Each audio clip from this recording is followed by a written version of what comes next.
I'll drop you my loot because it's fat. Yeah. What have you got? I'll drop you everything.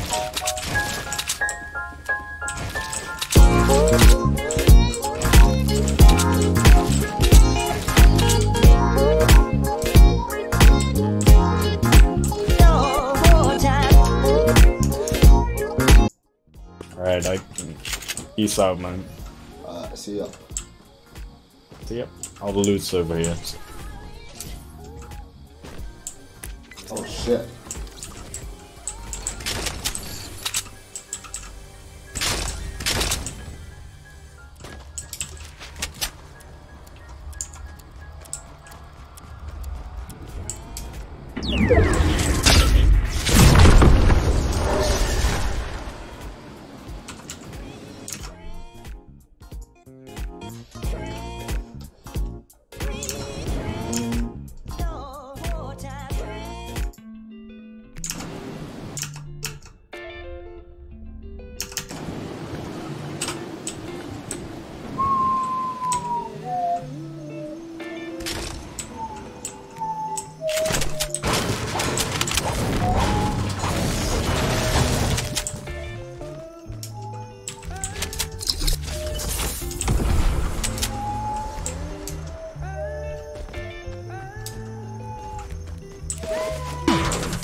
She just hit my heart, oh. Full force and she got me like, I be like, hey, why you so fine? Tried to make you mine. So hard to find. Baby, like, I'll just do the things the way that you do it, and she ain't even show nothing. She be walking around so confident, so heaven sent. I think she was meant not to be like,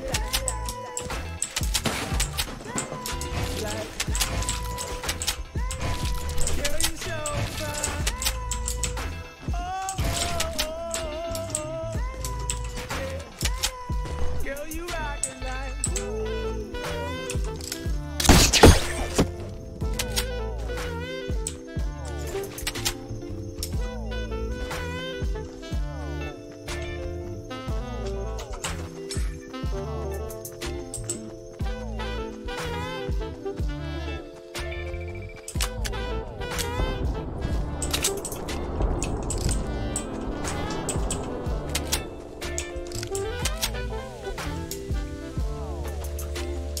she was so sublime, super fine. She was never lying, strutting in the hills or her slides. Either way, eyes on her every single day, week, year. Everyone wondering how she does it with no fear, all that confidence. Was it heaven sent? Does it come within? Does it come from out? I don't know. She was talking deadly, said we're mixing, baby.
You shine in your full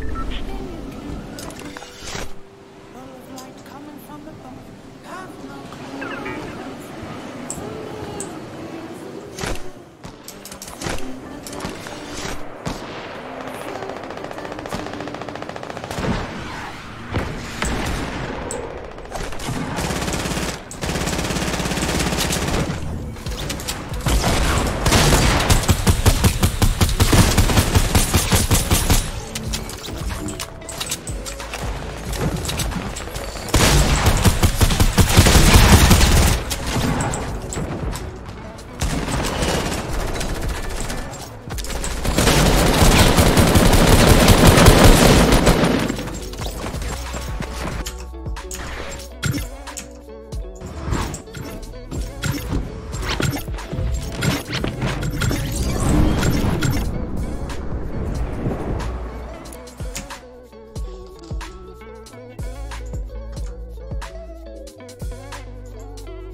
You, my whole passion, patience was enough. I was looking for another challenge, this usual. I needed change, revenge, creation. Your eyes look like a mirror. Let's see what this is. I'm on the road. Can you say Haifa? Haifa? The fuck? Haifa? Okay, first of all, Myth, you ain't getting away with this, buddy. You remember when he had that zoom in cam? Why every time he get lobby, it zoomed in on his dingling, man. This is before Myth was sus, right? This is before he was sus. But he was showing the signs. Haifa? Haifa? I don't know if that's right. Listen, guys, from now on, you guys don't call Alpha Alpha, call him Haifa. Okay? Haifa? I'm putting my money on IFA. Yeah, I put my money on IFA. Oh! Oh! Yay! Oh, bye. It's something about. Oh hell no, buddy. You're sus, Iva. This man got in the passenger seat to mommy. Oh hell no. Bro, Ifa's sus, bro. Ifa's sus. That never happened, bro. Yo, Dave, what was the time you said I could kiss them toes again? Yeah, okay. Okay, no, Ifa's mega sus, bro. Facts. Yo, Ifa's a cool dude. And he's nice at the game, bro. This man's nice, dude. Twitch.tv/Ifa. AIBHA. He's a good streamer, man. He's a good streamer. Is IFA in TSM? No. IFA's not in TSM. Not yet, at least. Hey guys, what's going on? It's Ifa, and you can tell by the title and thumbnail of the video, it may seem like at this moment of September 30th, I'm on TSM, but it's actually the exact opposite. TSM has become a dream for me. Anybody around me, anybody knows me, knows TSM is what I want to run with. And okay, I guess I'll tell you why. Why? Like, why TSM? Why not Liquid? Why not FaZe? Why not these guys? This man about to make me cry, bro. It mainly starts with Myth, Daquan, and Hamlin's. Okay, what you about to say? You got a sexual attraction? Like, what the hell is about to happen here, buddy? The hell? You. Okay, let's go ahead and play. I'm a little sus. I'm scared it's gonna go in the sus direction, buddy. If you know me, you obviously know them. They're the ones who, without them, I wouldn't be on this path that I'm on, where my channel is at today, and stuff like that. These guys have really, even if they don't know, this is emotional, bro. supported me and helped me through everything. And I look up to those three. Those three guys have really Subbed for 5 years, Hams. shown Glad me to be what I part need of the to do. Seuss squad.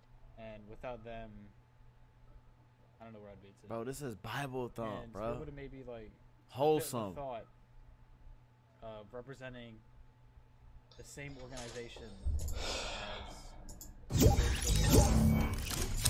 TSM. It's just like, Eller lønner vi drejer. Yo, Toby. Yo. I got a pure emotion. Man, you fucking alive, bro. Where are you?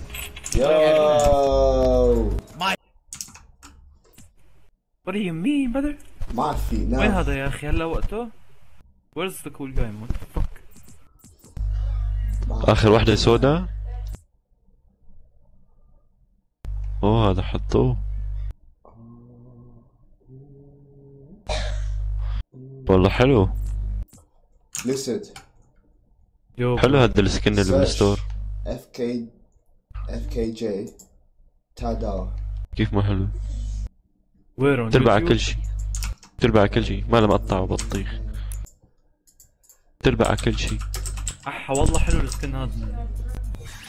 وير اون يوتيوب؟ Yeah, anyway. Spotify, YouTube. والله حلو. شو مثل سكاي ستوكر؟ شو دخل؟ والله احنا بسكال تروبر. كيف ما احنا بسكال تروبر؟ كيف تبعوا لحالها هاي بتلتبس على كل شي خطيرة.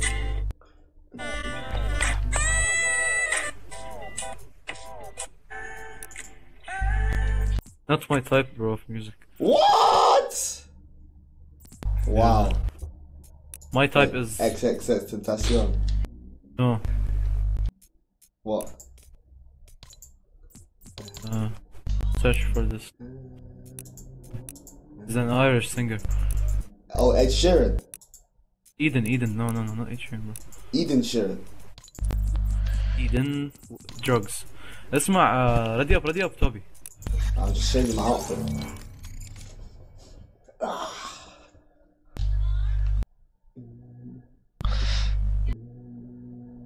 سبعة وسبعة 21 7 28.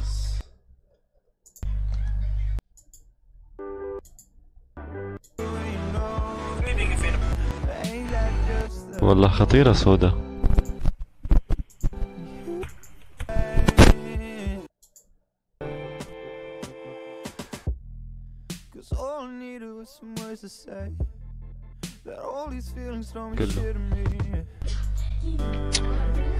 Where's the bass drop? There's no bass drop. أنا والله ما أنا feel in a good mood. You know why? Listen. I know Zayn loves me. لا حول ولا قوة. Whose microphone is that? Oh my god. The buzzing sound. How to tell if the girl likes. Risking.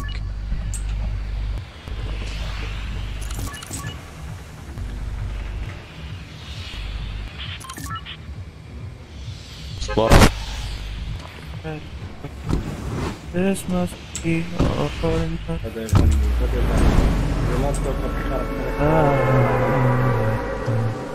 suck my bean, dog.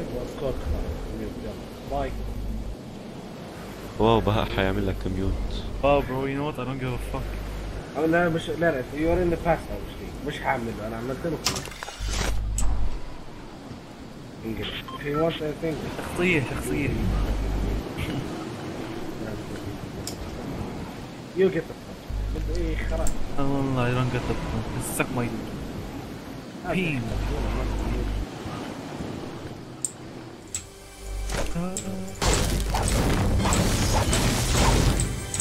I will get you a feeling that I'm now.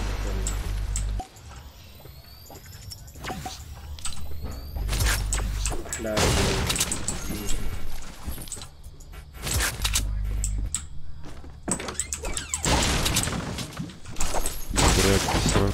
أنا بالتكبيس. رعيب يعني.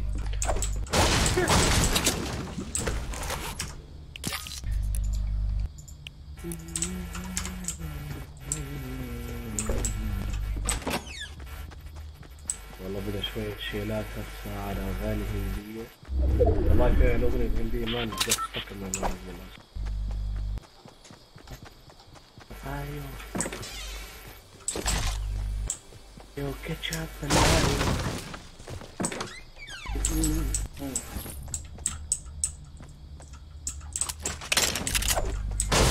طلع السكين مصباح.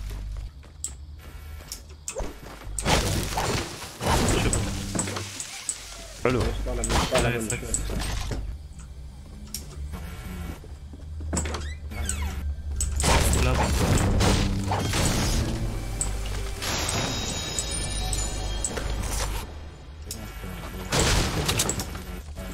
هذا وين نزل البطيخ؟ Dobby, where the fuck? Oh, okay. What? Okay, it's all jolly good. It's all jolly good, mate. Just polish my ما لا تكفرني يا رب.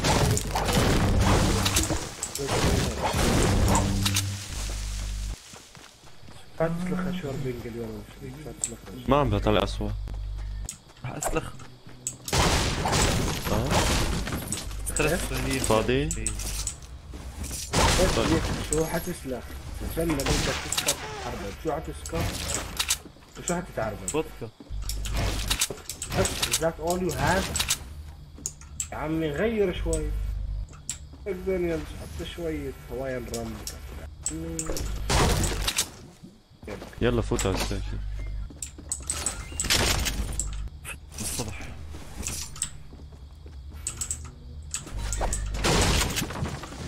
Who has medkits? I'll carry it. Who's carrying minis? Who's carrying minis? Me, but like you're too far. There's 4 minis in this house. You're too far, bro. شاكت مفيش بيتزا باي فاكتور بالمصفى. ايري. اطلب يا حبيبي. اطلب بالخديج.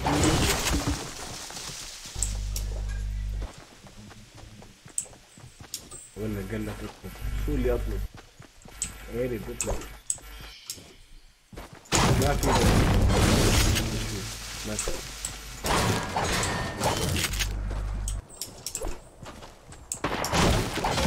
مين اللي أول سنايبر؟ ليش يا حبيبي؟ ناس عملوا رفت. From east. Guys, let's go to the zone. Go to the zone. Move. Yeah, Toby, come on. Oh shit.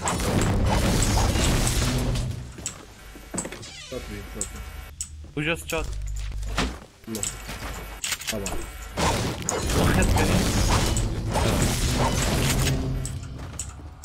على السفر انا بالراس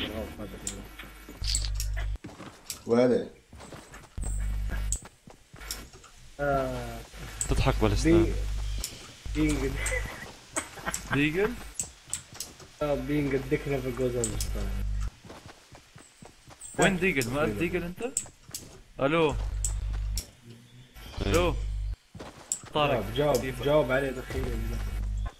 شو الاخبار؟ والله بننزل بس مو هلا، شي نص ساعة زمان، ساعة. انت شو وضعك هسه بالبيت؟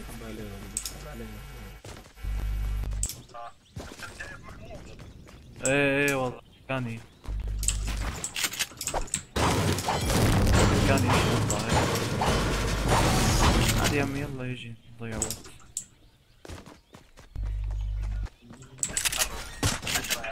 ايه يعني 9 و10 الا ربع نبلش نحرك يعني. يلا بدك شيء؟ حبيبي شو مكفر عفيش هذا شكله.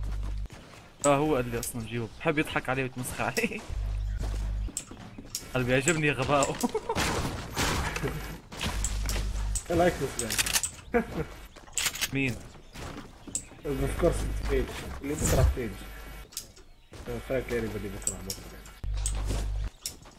Not a surprising thing because Egyptians are fucking retarded.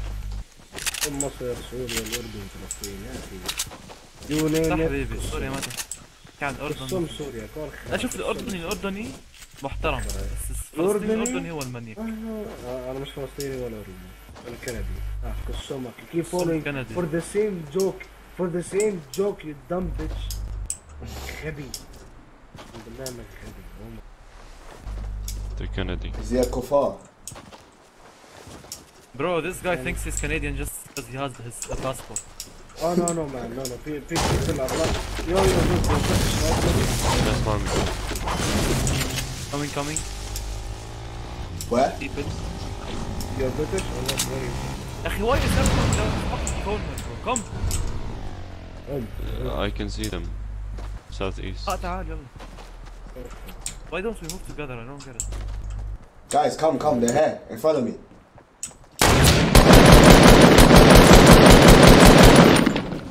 I came, bro.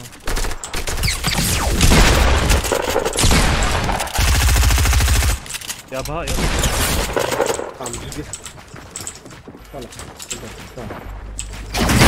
Still more? لا تطلع من الصور. ايوه.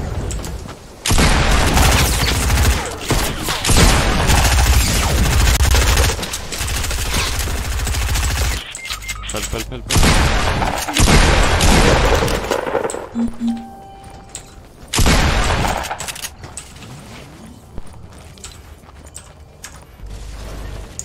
Thank you, bro. خلاص اوكي. I'm still service. Send that med kit. There's more. I left the blue, yeah. ما شاء الله في ناس ولا لا؟ في ناس ولا لا؟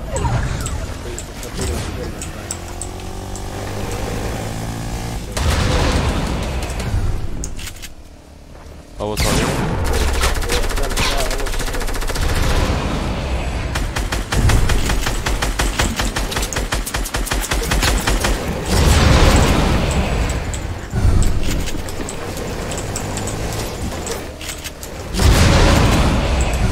Stop driving, man. Fight.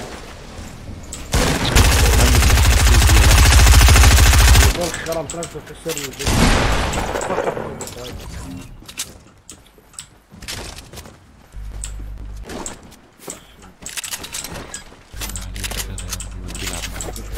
نيكول خرا.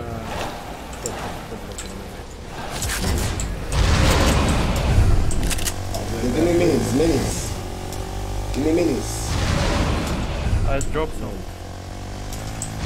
It's none there. Why are you driving off? Fun. Oh my fucking god. I got dropped. Stupid move.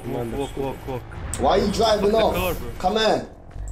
I dropped the minis, bro. Did you take them? No, why is he driving off with the car? Bro, there's the minis there. No, why is he driving off with the car? Yeah, but carry all of us together. We can't carry more than 2. Oh, it's a go-kart. Shut up. You carry me. Shut the fuck up, you bitch. You're not kidding. Not 0. No, I don't. That's you. You have 0. You're trash. Cool guy is trash. 4. سؤال خيارات السمة كده. أنا أرضي يعني. So the fire sorry. In another world, fuck your mom, huh? There are people up south. They just landed. I'll kill them for you. Don't worry. ما بدنا اياهم. مين من عن عرض بضانك؟ خدك لسه رايح لحاله. كريم انت ملاحظ انك انت انسان خرا قاعد تموت كل جيم اول واحد. Cool guy. Yes. Yo. Baha, I'm gonna drop a mini. Take it, okay? Snazzy. Drop a mini. Take it. Snazzy. ليش يا حبيبي؟ I'm full shield. Yeah. Yo. Someone take this mini. I dropped here. I'll take it. 1 mini. If it's 1 mini, just fuck it. 1 mini. بسرعة سمعنا على 1 mini يا أخي. Where the enemies? Yo, I only have 70 materials. Help me. Fighting يا كريم. Give me materials. إيه بعرف. Cool guy. Yes. I need materials. I can't give you mana because I need. Really? Yes, I need. No, I'm joking. You know, تعال عيشني بسمع. ترى.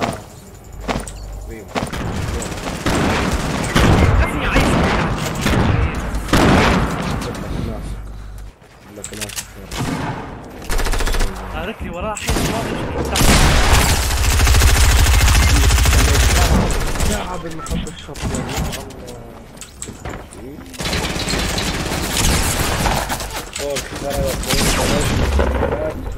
Carry me guys man. رايح حالك ليش؟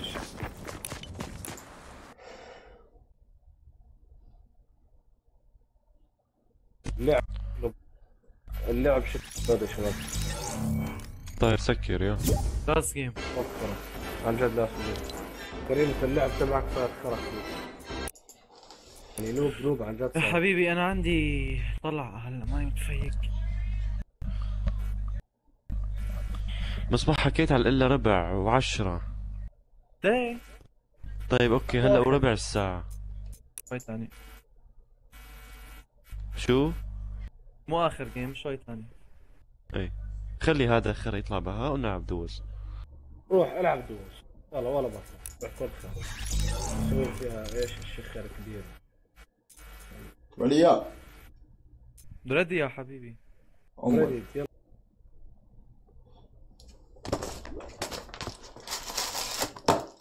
حبيبي.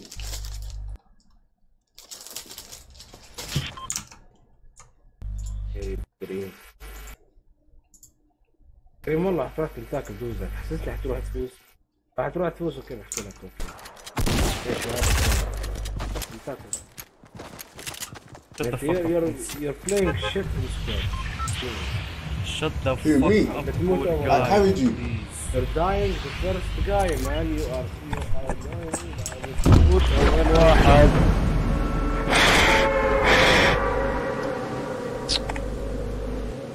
شو عم يحكي هذا يا اخوي؟ حسطيزي والله عملت له ميوت. مهش عم ينتبه مايكو. منك اللي عم يعملها. No I can't hear. لا صوتك كثير بعيد. صوتك كثير بعيد. الو صوتك بعيد. ايه سامع. Yeah, but you fucking mic, bro, with the fucking shit. Can you hear me when it's I can't hear you. ما makes sense. Bobby. What? بسلاح اعطيني سلاح. What?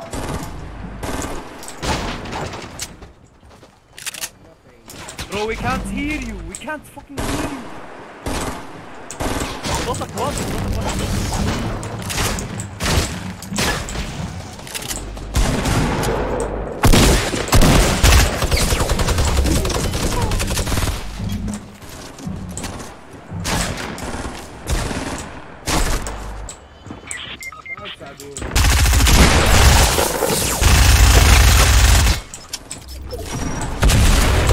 في واحد فوق الماونتن.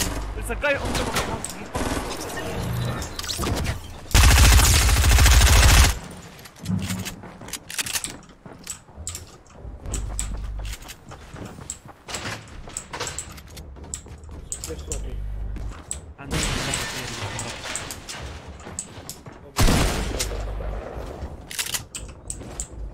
صوتك واطي. صوتك واطي.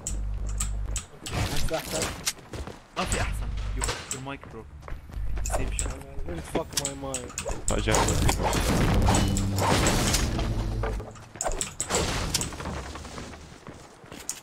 فوت هون.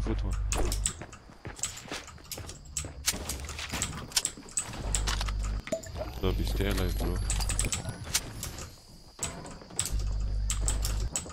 Where's that motherfucker?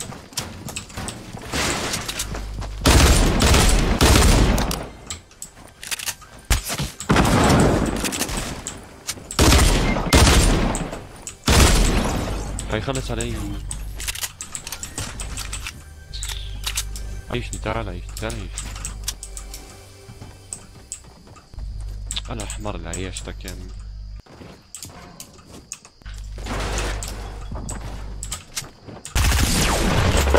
Fuck off, sit the fuck down bro. Sit the fuck down.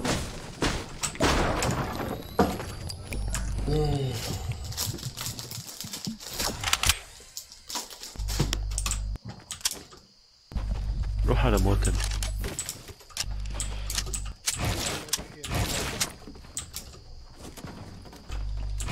خرب مايك ولا حمار.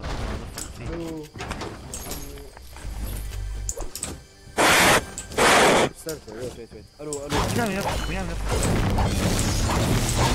يا حبيبي انت عم تنفخ عم تنزع يا حمار. هيك احسن طب شو هالمكان؟ صوتك كثير واطي ومش سامع. ايه صوتك احكي كثير لك واطي كريمي شيل الميوت عشان اعرف اذا هي المشكلة عندك ولا عندي.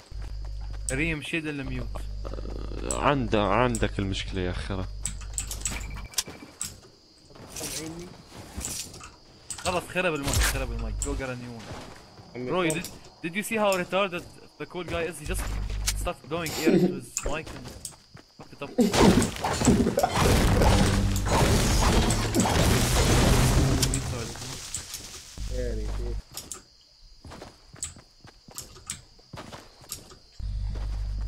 يعني غبي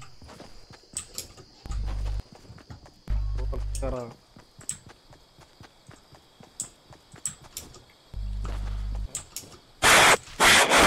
يعني خلاص بقى خلاص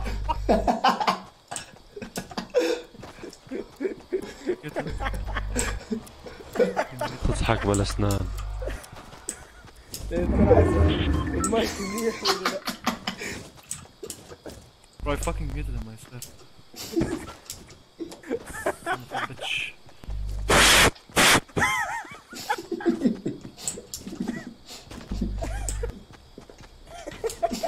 يا اخي والله تصرفاته اخي ما بيتصرفها. اخرى انت اخوك عم يتعوق اكثر منك. يتعوق اكثر منك اقسم بالله. هسه كيف المايك تبعي منيح ولا لا؟ كيف المايك تبعي نور؟ كبير لي توبي. Yo. What? How's the voice from my mic? I can hear you now. Okay, wait.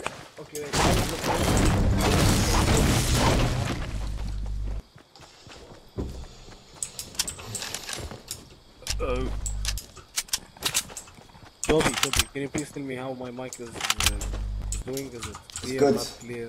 It's clear. What do you mean by clear, bro? You asked if his mic is clear. Not your shit on his mic. هيك أقرب. No.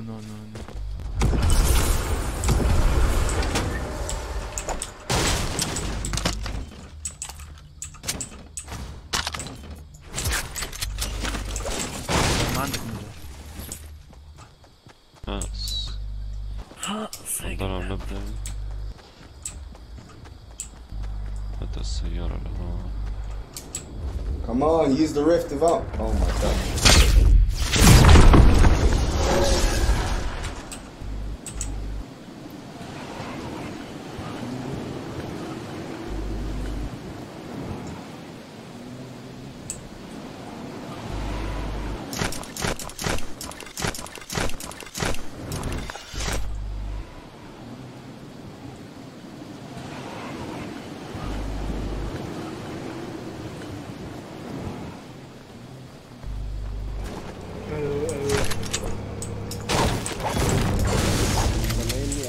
ابدا امين. الصوت واطي.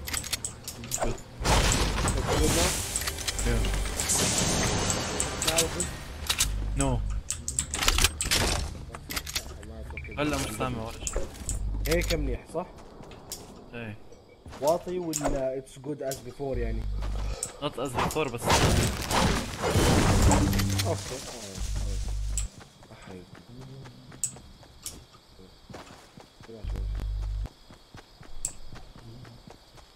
Why is the team all over the map? They're retarded, man.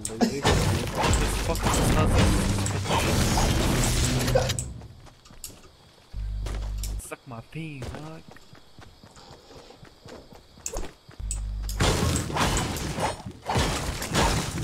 Oh, we're trying to go for the kill record, so we're splitting up. هذا حروح اسلخ نومينج يا شباب ف اي والله سنة والله معك.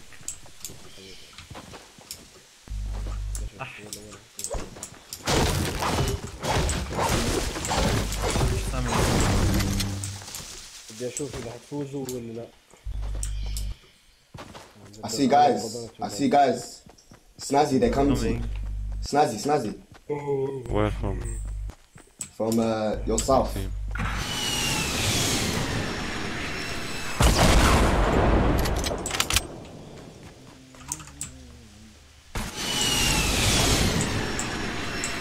See them.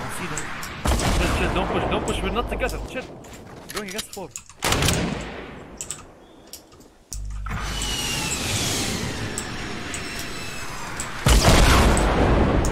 Push, I'm here, push.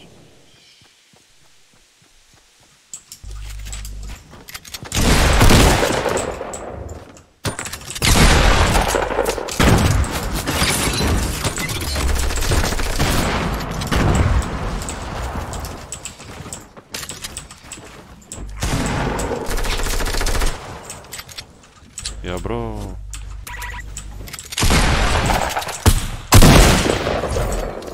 Was it this one? اعطيني AR ammo يا عمي. اعطيني AR ammo. عمي. Nice copy. AR ammo. Toby. What? You have AR ammo? استنوا ريسكي unlooted يا حبيبي. في ميز هون. Yeah, I dropped it. Wait, do you have rockets? I dropped the AR ammo and I have no rockets. Where's the AR ammo? There, look. Man, it's not hard. معك روكيتس مصباح؟ لا. سوي لي. ومعك تتك انا معك. اخذني بخ. كيو نيجاتيف يا كريم صاير انت. كريم الو. نعم. بدي اسالك شو كنت بتسوي باللابس تبع 364 ما دام اول لاب لي على يوم الاحد؟ منطقي يعني مش بيقعد بحكي على الجامعة. حكي فاضي. ما عندي غير كورخرة عندك غير السيارة؟ يا عمي كورخرة عشان اسمعه ولا حب العب كميوت. لازم ما بتمشي الا بالكولدرة انت. اوف حتموته انت اذا عملت. كمل يا طيز. شو كنت بتسوي؟ فاضي اللاب فاضي. يعني هيك سهل يعني؟ ايه ان شاء الله. Shut the fuck up please cool guy for a second. يا عمي يعني ماشينز واخر ما في كود. يا اخي بدنا نركز. يا الله يا عمي روح انقلع. عامل لي حاله مجتهد هلا. فخرة مو هيك يا حبيبي بس اجت هيك على بالي قلت اسالك ما دام انت مريت باللعبة. Nice car now. خلاص اوكي يا توب 40 اعيركم سكوتي عشان تفوزوا يعني سكوتي ما بيجي ببلاش. Carry the medkit. Who wants a golden FAMAS? Me. Carry the medkit. Where is it? I'm there. To be fair, there's a skin, man. Where's the fucking bullet? I'm there, look. You're blind. Why? Where? Are you blind? Suppressed golden scar. هذا تشك هو كارثة. انت عندك واحدة رد يعني؟ ايه.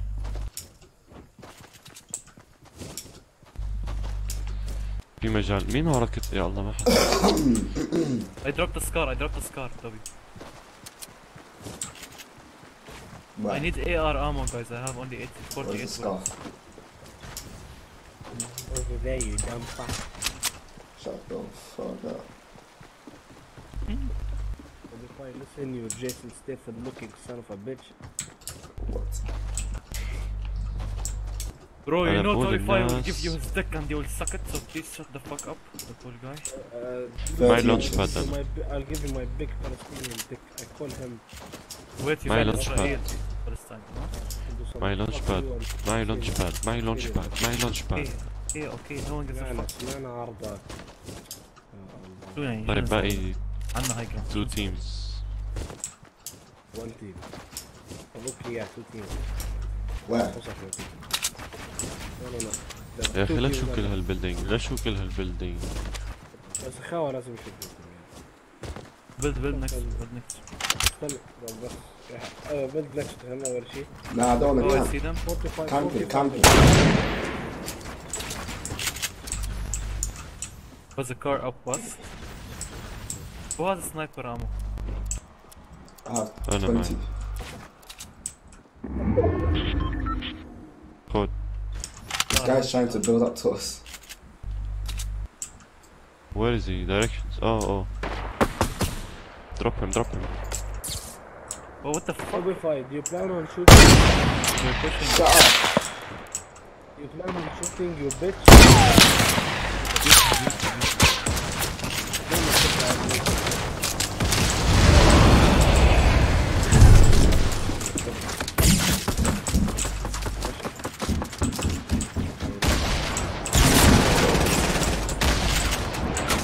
I have no materials.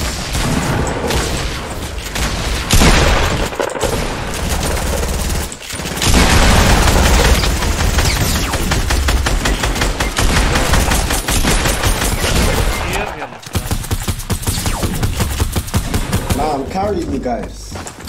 Bro, I'm gonna close.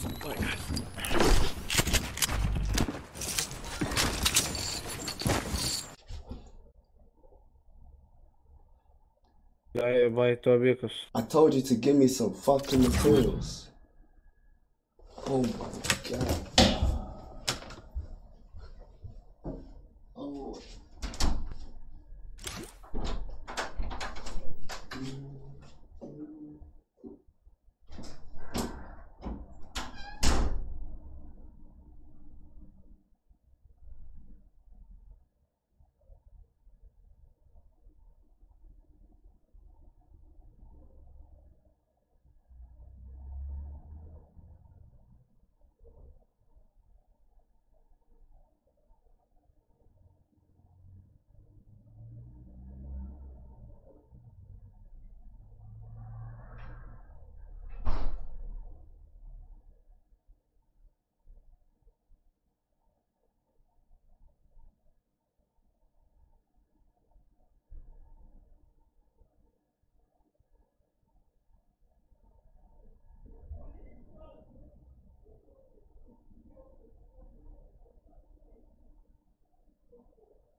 They said I got rap. Oh.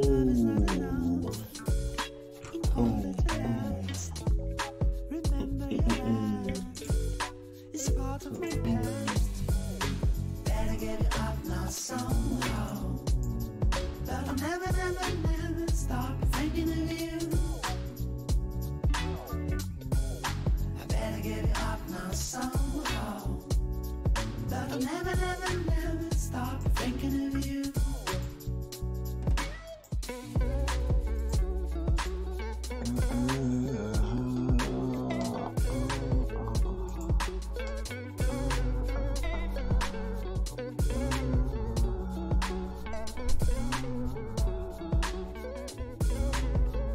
Oh my god, that was brutal.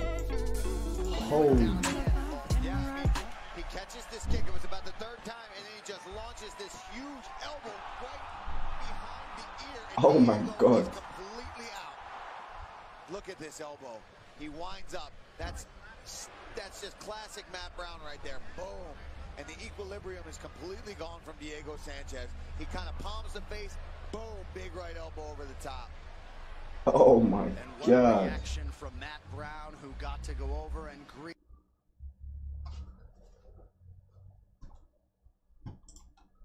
Oh. Down at the end, Paul. Yeah, I mean, he catches this kick. It was about the third time, and then he just launches this huge elbow right behind the ear, and Diego is completely out. Look at this elbow. He winds up. That's just classic Matt Brown right there. Boom. And the equilibrium is completely gone from Diego Sanchez. He kind of palms the face. Boom, big right elbow over the top. And what a reaction from Matt Brown, who got to go over and greet.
What is up guys, I'm PEWDIEPIE here, and welcome to the full review of the Google Pixel 3 XL. And also welcome to the first wider widescreen video I've done. So let me know what you guys think of that. So this is the phone I've been using for the past week and change, and obviously it's been leaked into oblivion, so I kind of knew what I was getting myself into, but there's still so much smart stuff to talk about. This is maybe the smartest smartphone I've ever used, with some caveats. So this video is going to be mainly centered around Pixel 3 XL, but everything I will say also applies to the Pixel 3 unless I say otherwise.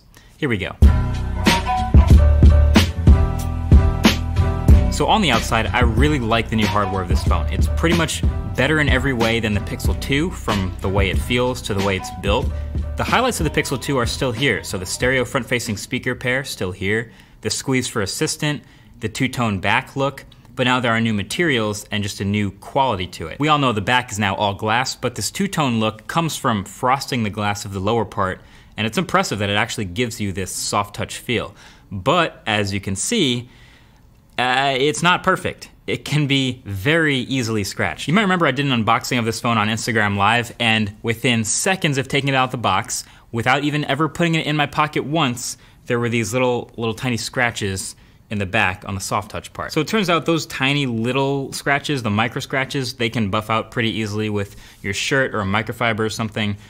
They're definitely still there, but they're just really hard to see. But this major gash here, this came while actually shooting this video during the intro shot to hold it still. It was like sandwiched between two batteries, so like not a normal place to be, but then we took it out and it had this pretty much unfixable gash. I really don't think most phones would scratch this bad from that amount of contact. So obviously that's the downside of the soft touch glass. Now, if you want to protect it, you already know I'm more of a skins person than a case person, and the dbrand skin can match the matte black if you want, or make the phone whatever color you want. It's a no-brainer. And of course, wireless charging still works through a case or a skin, so there's a link below. Anyway, with this new build, you get IP68 water resistance that the Pixel 2 didn't have, and like I said, wireless charging is welcome. And this is the part where I give a shout out actually to my favorite wireless charger now, the new Pixel stand. It's 80 bucks and it's everything I want a wireless charger to be. It's great. Anyway, the buttons of the phone are clicky and tactile and good. The fingerprint reader is exactly where it should be if it's not gonna be behind the glass yet. And they've even got little touches like painting the inside of the USB-C port black. There's still no headphone jack, but it comes with USB-C headphones in the box, which is a lot better than the opposite that Apple's doing of taking the dongle out the box. So it's mostly good news in the hardware stuff on the outside. Of the 3 new colors total, I like matte black everything, but if you're debating between the 3, I think the white will actually show the least scratches for what that's worth. So then around the front, that's obviously where things start to get interesting. Pixel 3 and Pixel 3 XL have great screens, objectively. Their panels are made by Samsung this year, and we all know how good Samsung is at screens. It's a 5.5-inch flexible OLED on the 3 and a 6.3-inch on the 3 XL. And both phones also now have 2 front-facing cameras and a pair of big front-facing stereo speakers. And the speakers are pretty good, but with a catch. So I've compared them to iPhone XS Max and the Razer phone, some of the loudest speakers in any phone, and these are every bit as loud, if not louder, and they sound fuller and they definitely have more bass, but it just distorts a little bit at the highest volume. And then they also vibrate the whole bottom of the phone at loud volumes. It's not a problem at all, I just noticed like I would feel it more than normal if I had loud music going in my hand. So then the notch at the top, it's just, you can't not talk about this screen without talking about the notch. It's like a metaphor for the whole phone. You can't talk about this phone without talking about that notch. So the fact is, it doesn't really look like any other notch on any other phone. It has this face, it's really tall, but the weird thing is it's not actually really that much bigger than a lot of other notches. Here's what I mean. This is the iPhone XS, and the notch is just about the same volume as other notches, but it's narrower and taller instead of slimmer and wider. But this choice, assuming it was a choice, shifts the whole UI more down into the screen and you lose more of the top ears, as they call it. That's just losing screen real estate.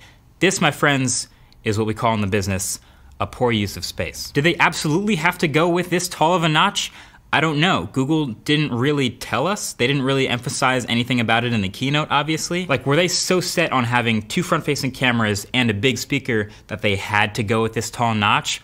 Or were they so set on this tall notch that they figured they might as well throw in 2 cameras and a front-facing speaker. I don't know, but it is what it is. The truth is, a week into using this phone, I don't pay attention to the notch anymore, like every other phone I've used with a notch, but I still want it to go away. I still want it to be smaller. I'm basically hoping notches in smartphones are a temporary hurdle, and we're kind of over it by 2020 or 2022. Maybe that's just me being optimistic.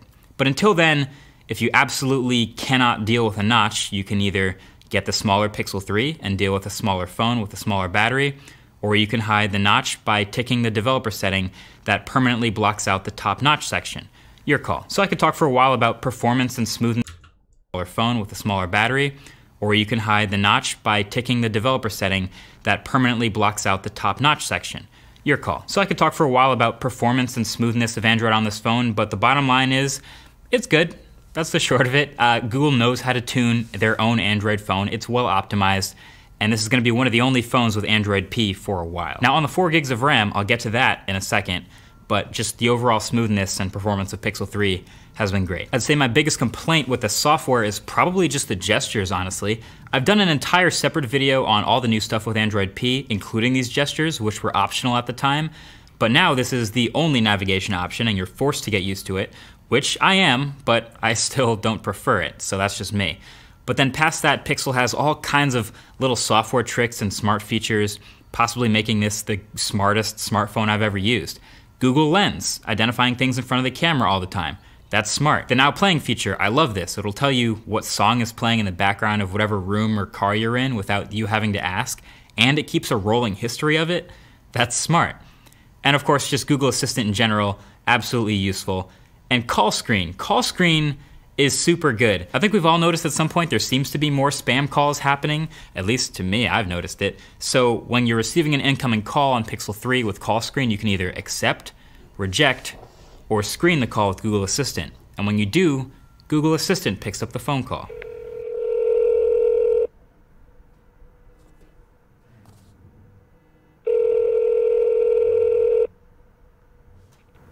Hi, the person you're calling is using a screening service from Google and will get a copy of this conversation. Go ahead and say why you're calling. Yeah, I'm the UPS guy and I'm downstairs. Do you need to get a hold of them urgently? Yes. If you don't answer, then I have to bring this 2020 Mac Pro back to the factory. Thanks. Connecting you now. So basically, the live transcription, it's great. It lets me know immediately if it's just a spammer robot calling and then I can hang up or mark it as spam, or if it's a real person. But I actually found most real people, when they hear that Google Assistant voice, they either immediately hang up or they think it's a voicemail. They leave a voicemail and then they hang up. So if I didn't catch what they said as they were saying it, then when they hang up, the live transcription disappears. So my one suggestion for Google would be to let me have a saved copy of that live transcription in case they just hang up. The battery life on the Pixel 3, pretty unremarkable, very average actually. I'm averaging maybe 4 to 4.5 hours of screen on time for my high brightness use, for those counting, but your mileage may vary. But basically don't expect this to go all day and then some. It's definitely a one-day phone. But again, wireless charging is welcome. I'm doing it a lot more now with my primary device now that it supports it. I've also had some conversations with Google about things that I was complaining about before, like things that weren't optimized yet, bugs. They've already promised that they're going to fix my complaint in the last video, which was the fact that full screen videos weren't centered on Pixel 3 XL. They're gonna change that, so that's awesome. Shows they're listening. So, while we're at it, here's a couple other things that aren't quite right. So Instagram still needs to update their stories. Yahoo Fantasy app is still cut off at the top, and so is YouTube Studio. And I've also had this bug with background apps that I can try to demo. So this bug I've had, I don't know if it'll do it now, but we'll see. I'll be in a music app, playing music. And a lot of times I'm connected to Bluetooth, whatever, it's supposed to be playing in the background. Then I'll open the camera app, and I'll just take one photo.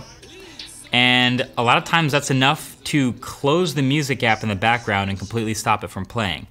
Not only pausing the music, but closing it, and I have to reopen it and the track starts over. It's a weird, it seems like a memory thing. I kind of wonder if this would still happen with 6 or 8 gigs of RAM. Maybe it wouldn't, but maybe it's just an easily fixable bug. All right, I've made you wait long enough. Let's get to the last big puzzle piece of this phone, one of the big reasons you're all probably here, and one of the reasons this phone has been so hyped among content creators, YouTubers, people like that, it's this camera. So Google's stuck with one camera on the back in a world where we literally have multiple phones coming out with 3 or 4 cameras on the back, and Google's super stubborn with one. But as they should, because their software and their image processing is everything. So I'll just say it straight up. Pixel 3 takes the best photos of any smartphone camera. Better than iPhone XS, better than Red Hydrogen, better than any Samsung or any LG phone, better than Pixel 2. But I don't want to just tell you that it's good, I want to tell you why it's good. Pixel 3 photos have A+ detail, A+ dynamic range, A+ autofocus, and now even better, warmer I think, more accurate colors. Pixel 2 tended to be a little bit cool. The sensor is big enough that you can pretty often create a real, natural, shallow depth of field when you take a photo of something close enough, so you don't need to use portrait mode very often. But when you do use portrait mode, the edge detection is getting better every year, and it's excellent at this point. So the typical photo from a Pixel 3 camera has a super strong dynamic range. It's tack sharp from corner to corner, which is my kind of camera. My only complaint would be sometimes the HDR can feel too aggressive. Like, you know that effect when you have an overdone HDR, which can kind of look like a halo around the high contrast areas? That's hard to edit out, and so you gotta retake the photo when that happens. But other than that, there's not a lot to dislike about Pixel 3's camera. It has me confident as I'm taking photos that they're going to be good no matter what. And none of that like AI tweaking the colors after you take the photo stuff, no over processing, it's just a good camera. And then on top of all of that, there are some other smart features that they've added this year. So motion autofocus is particularly good. You tap something on the screen and it locks focus basically on that object and tracks it around the frame. Not only does it work well, but it's like an added confidence booster that what you're gonna take a photo of will stay in focus. Super res zoom, which I was pretty hyped for, didn't turn out that drastic. I don't actually use digital zoom that much, but I found that when I do go past about 5x, things start to get kind of watercolory, like a watercolor painting. I'm not sure if Super Res Zoom is actually preserving any extra detail here. In fact, side by side with the iPhone XS at full zoom, it looks like the iPhone preserves more detail, which I guess you'd expect when it has a telephoto lens. So yeah, it's a cool concept in theory, but I think it still needs some work to actually catch up to optical zoom. It might be a while. But I will say from like 1x to 3x zoom, Pixel pretty much always looks great. And then of course for selfie takers, Pixel 3 has absolutely the best selfie camera I have ever seen. Selfie portrait mode is really good. And of course having a second even wider angle camera is gonna let you get more in the shot, whether it's more people or more background or whatever you're into. But just generally, not a whole lot of beauty mode. It's tack sharp. What you see is what you get. And then in the video front, it's still a mixed bag. I still say iPhone is the best video camera in any smartphone, as long as Pixel 3 doesn't have 4K 60, and it still has slightly more washed out colors and a somewhat inconsistent exposure, but it's still pretty good. Stabilization is absolutely impeccable. This is actually a handheld shot, but it looks like it's on a tripod, which is ridiculous. But the microphone is still not that great, so if you were thinking about vlogging with this smartphone, this probably isn't the one. Overall though, as a single camera system, Pixel 3 is really impressive. It's just a masterclass in computational photography and just how much software really matters in 2018. So basically I want to give a shout out to The Verge's review title, which I actually think pretty much nailed it best. It paints the picture that I agree with, which is the best camera in a smartphone gets a better phone. The best camera gets a better phone. If you scroll down to the comment section right now, I pretty much guarantee the first 3 comments all have the word notch in them. Pretty much guarantee it. Go ahead, scroll down, see for yourself. It's like a catch-22. If all we do is talk about this notch every time the phone comes up, then we kind of have to ignore how good the rest of the phone is. But if we don't talk about the notch, then they might get the idea that we like the notch or that we're into it, which we're not. So how good this phone is will be overshadowed by how bad this notch is. That's the way it's gonna be. And that's everyone's fault. That's our fault, that's Google's fault for making it this way, that's reviewers' fault, that's commenters' faults, it's everyone's fault. I don't think Google cares if this phone sells much. I think what they do care about is flexing what they're good at, which at this point is software, machine learning, and AI. And if you can see that and appreciate it, then you'll like this phone. You should get this phone for the camera and or the software. They're both best in class, and beyond that, there isn't any really huge reason to get this phone. But it's true, the best camera just got a better phone. And I'm really happy about that, so I'll be carrying this phone for that reason, for now. Anyway, that's the review. Until the next one, thanks for watching. Catch you later. Peace.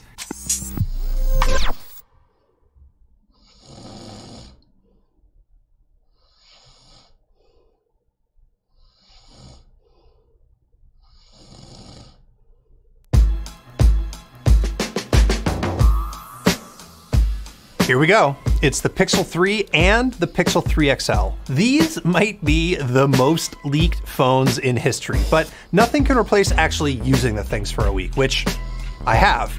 And I can tell you right up front that they're great, and they resolve a lot of the small complaints that people have had about the Pixel 2. There's a lot to talk about here. There's 2 sizes, a camera that has to live up to last year's Pixel 2, there's a big notch on the Pixel 3, there's the screens, there's wireless charging, and there's price. For what feels like a pretty small update compared to last year, there's a surprising amount of stuff to get into. So, let's get into it. First, I want to talk about what might be the most important improvement on the Pixel 3, the one that's going to have the biggest impact on your daily experience with it, and that is the screen. The screen on both the Pixel 3 and the Pixel 3 XL are massive improvements over last year's phones.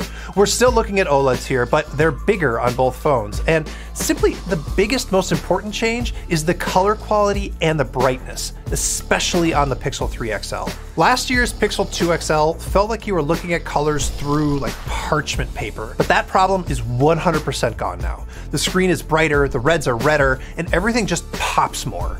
It's not Samsung levels of color saturation or iPhone XS levels of brightness and contrast, but it's finally where it should be for a phone that can cost as much as $1,000. The smaller Pixel 3, it also has a great screen, but it's not as dramatic an improvement since the smaller Pixel 2, it wasn't so bad. Then there's the notch on the Pixel 3 XL. Yes, it's big, like super big, and because it's so tall, it makes the whole screen look sort of doofy. Doofier than it looks on the iPhone 10. And it looks like a face? Okay, I'm sorry. I'm not really gonna make you have this thing on the video. But I will tell you that it does sort of go away when you use the phone, and it does look much less annoying in person than it does in photos. But anyway, the whole game here is just this.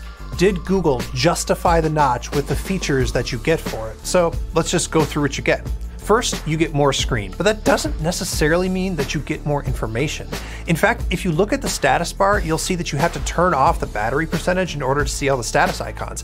And with the time on the other side, you can only see 2 notification icons. Second, front-facing speakers. Google really believes in stereo front-facing speakers. 2 speakers means that this phone also has a pretty big chin, and it's generally not very symmetrical, which I don't like. Now, Google claims that its speakers are 40% louder this year, and I don't know that they're 40% louder, but I will say that they're 40% better. There's much less distortion at high volume. Third, you get a wide-angle selfie camera. Yes, look, don't worry, we're gonna talk a lot more about cameras later, but my basic attitude about that wide-angle camera is kinda shrug. So, did Google justify the notch? Sorta. Face ID to me seems like a much better justification, but after using the Pixel 3 XL for just a little bit, I didn't notice the notch too much, and I really don't think it's a reason to not get the big phone if you want the big phone, because once again, the screen on these phones are great.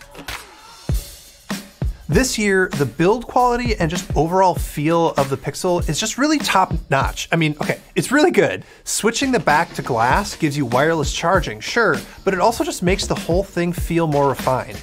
The seams around the aluminum rail are minimal, and the rear glass has this etched matte finish that just feels awesome. Although the glass does make it feel a tad heavier. I've said a lot of nice things about this matte glass, but there is one very serious problem. Stick this thing in your pocket with keys, and it's gonna get scuffed, if not scratched, right away. It happened to 2 of our phones. We weren't rubbing the keys or anything, it just happened. You are absolutely going to need a case with this thing. There are a ton of other just really nice, subtle touches, like the haptics. They're way better now. It's not quite as good as the iPhone, but the vibration is a lot subtler instead of feeling like you've got a hand buzzer or something. Now, in terms of overall hardware quality, the Pixel 3, the small one, is a bigger change. It's finally really great now instead of feeling like the cheap little stepbrother to the larger Pixel. Neither model is quite as nice as, say, a Galaxy S9, but at least Google's in the ballpark now. And yes, There is no headphone jack, and even though that's the way things go now, I still think it's a pain. But the good news is Google's finally including USB headphones in the box. Heck, they even work with the USB ports on my Mac. Wouldn't it be nice if everything was USB-C? Okay, we can't go there. That's a whole other video. Let's move on, because I know what you've really been waiting for. You've been waiting to hear about the camera. Let's do it. The first thing to know is that when it comes to hardware specs, Google didn't significantly change the equation on the rear camera. It's still a 12.2 megapixel sensor, and there's still just one of them. Honestly, it's pretty much the same as last year. But that doesn't mean that the pictures are the same. Google's made a bunch of software updates to improve how the photos come out. Google's still doing its HDR Plus thing, where it takes a bunch of photos and then computationally combines them into a single, better image. But over the past year, the company's just gotten better at it, and better at using the dedicated Pixel Visual Core image processing chip. And it's using all of those images to create a whole bunch of new camera features. Here's the thing. We've seen lots of companies announce lots of weird camera features for smartphones, and almost all of them end up being gimmicks that you just try once and then you ignore forever after. So the big question for the Pixel is whether these new features are just gimmicks or if they'll be something you'll actually use. Top Shot, it uses machine learning to detect blinks and bad photos and will suggest better ones from your bursts, or you can choose one later if you want to. It works pretty well in my testing, and even though we've seen this feature on other cameras before, I think Google does a better job of recognizing good shots. Motion autofocus, it works super well in both photo and video. It tracks your subject and keeps the focus on them. We didn't shoot a ton of video, but I will say as far as video goes, I do think the new stereo mics are better now than that awful mic that was on the Pixel 2. Next is super res zoom. From a technical perspective, it's wild. Google uses your handshake to grab extra data when you're zoomed in. They claim you don't even need a telephoto lens, and I don't think it's quite as good as a proper telephoto lens. It's better than the digital zoom in the Pixel 2 for sure, but it will get you something usable where before it was garbage, and usable doesn't mean great. Another feature is called Night Sight, and it seems technically impressive, creating photos in the dark that you'd never get otherwise, but we can't test it until it comes out later this year. Then there's all the stuff that I think is kind of in that gimmick zone. Photo Booth is basically a party game. You turn the mode on, and then you and your friends watch a progress bar expand, and depending on whether you're smiling, it will take a picture. Playground is just more AR stickers. And then there's Google Lens. It is super cool to copy text directly out of an image, but I do not plan on doing my shopping by pointing my camera at things. And then lastly, the one everyone's excited about is group selfie feature. Well, it does let you get more people into a selfie when you zoom out, but you also end up with a bunch of weird distortion from the wide angle lens, and that's unavoidable. But for me, I think of this as just another for fun feature. Some of these features you're gonna use and some you won't, but a lot of them are just built in instead of being in special modes. So I think most of these count as improvements that really will matter to you. But the real question, the obvious question, are the photos better than they were on the Pixel 2, which had already beaten the iPhone XS? My answer is yes, but that they also have a different style. What do I mean? Well, it's easiest to just look at some photos. So here's 3 photos all lined up. What do we see here? First, we see the Pixel 3 is doing a better job than the Pixel 2 of getting detail out of the shadows. But you can also see that the colors are a little bit warmer. Now, compared to the iPhone XS, it does feel to me a little bit more true to life, where the iPhone is just doing everything that it can to light everything evenly in a way that feels kind of overdone. Here's another comparison from the selfie cam. The Pixel 3 again has much more detail, and the iPhone XS really does look a little bit over smoothed, and the Pixel 2, it's right smack in the middle. Last, here's portrait mode, and I think all 3 look pretty good, but you can see that the Pixel 3 is more willing to brighten up the shadows and soften the highlights than the Pixel 2, but not nearly as much as the iPhone. I prefer the Pixel 3 again, because the iPhone, I think it makes my face a little bit too soft. But I will say that the iPhone XS does a better job in tricky portrait situations because it has that second lens. The Pixel 3 just straight up duffed it on this photo. Bottom line, for most shots, the Pixel 3 is consistent. It screws up less often than the Pixel 2 or the iPhone XS. On any given photo, you might prefer one or the other, but on the whole, I think the Pixel 3 has more restrained HDR and better looking photos than the iPhone XS. Most of all, I trust the Pixel 3 more. The Pixel 2 was the best camera for all of last year, and it seems like the Pixel 3 is going to be the best camera for all of this year. All right, specs. The Pixel 3 is pretty standard for high-end Android phones. It's got a Snapdragon 845, 4 gigs of RAM, and 64 or 128 gigs of storage. All the usual stuff. But the reason Pixel phones are generally better isn't about the specs, it's about the software. And I think Google's done a good job of optimizing here, so far as I can tell. Everything feels fast and smooth, and I haven't detected any real lag to speak of. Battery life, though, it's pretty middle of the road. You'll get through a day with either phone, but the big one should last a little bit longer. There's really no major improvements here, in other words. But you do get wireless charging now, and I love that. It's a little thing, but for me, it's so much more convenient than plugging in. The Pixel 3 also ships with the digital well-being software, which helps you track your smartphone usage, and it has helped me cut down on Twitter a little bit, but mostly I just like that you can get a quick setting right in your settings to turn the whole screen grayscale whenever you want, which is kind of weirdly soothing. But the coolest new software thing is this new call screening feature. It has a duplex robot answer your calls for you and speak for you, and then you can read a live transcription of what's being said on your phone so that you can see if it's a spam call. And really, I am totally impressed with how well it works. Hi, the person you're calling is using a screening service from Google and will get a copy of this conversation. Go ahead and say why you're calling. Hey Dieter, it's Neeli. I'm calling because I want to talk to you. Do you need to get a hold of them urgently? Yes. Just so it's clear, go ahead and say more about why you're calling. It's because I'm Neeli, your friend and your colleague, and I'd like to talk to you. They can't talk right now, but they'll give you a call later. Thanks, robot. And goodbye. If you're worried about privacy, you should know that all of this happens locally on the phone, and none of the transcripts are stored or sent to Google at any point. Just, you know what? Don't use it on people you actually know, because that's actually kind of a jerk move. Here's what I think Google did with the Pixel 3. It made a list of everything that people were unhappy with on both the Pixel 2 and the Pixel 2 XL, and then it tried to fix them. The camera's less crunchy, the screens are way better, the bezels are smaller, and yes, there is a notch, but still, the hardware overall is dramatically better. That's why I think this year's Pixels are kind of like the iPhone S-year upgrades. They seem like small, unexciting improvements, but they make for a way better phone than anybody will give them credit for. These are simply great phones. If I have one major complaint about the Pixel 3, it's the price. It starts at $799 for the base Pixel 3, and the top tier, top storage Pixel 3 XL is $1,000.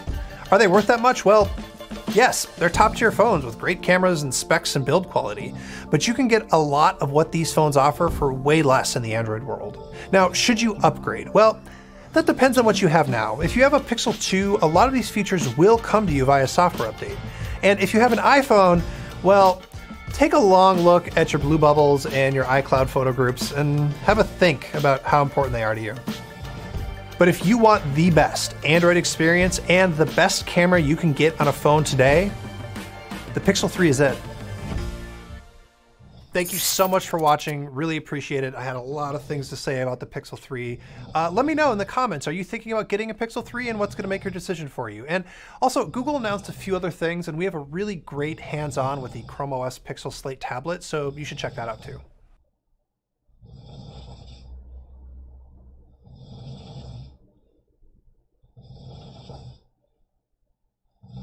Apple had never done anything this massive before. And that's when Bill turned to Steve and said, Steve, this is going to be bigger than the Mac. And Steve said, I know. We looked around and we noticed that almost everyone around us had phones. And everyone was complaining about their phones. And we thought, could we build something better? You know, it's a roller coaster ride. And if it ain't scary, it ain't fun. The iPod was selling, it was selling better and better. It was probably 50% of our sales around this time. And so we kept asking ourselves, what concerns do we have about the iPod success long term? What will cannibalize iPod sales? And one of the biggest concerns was cell phones. First, we were making the iPod plus phone with a, you can say in a way, a hardware keyboard because it was using the interface of the iPod. Well, we tried I think 30, 40 different ways of making the wheel not become a old rotary phone dial, right? And nothing seemed logical or intuitive. And so at the end of the day, you could select from a list, right? That was what the iPod was all about. But then to actually dial a real number, it was so cumbersome, it was like, this is never gonna work. And I remember one day sitting at lunch with Steve, and he and I both had our phones out. And Steve said, you know that technology we're building to do touch for the tablet? Could we shrink that down into something the size of something that could fit in your pocket and make a phone out of that technology? Steve goes, come over here, I need to show you something.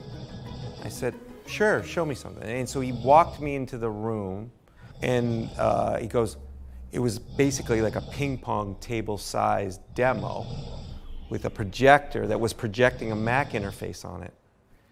And he was like, check this out. It was, and you would use your whole hand, and you could touch different things like it was a big, big Mac. And he's like, look at that, whap, bap, bap, bap. And I can do 2, and I can do 3, and I can do, I'm like, let's get all around it and do it. And it was literally a ping pong sized multi-touch display. And he goes, I think this is gonna solve our problem.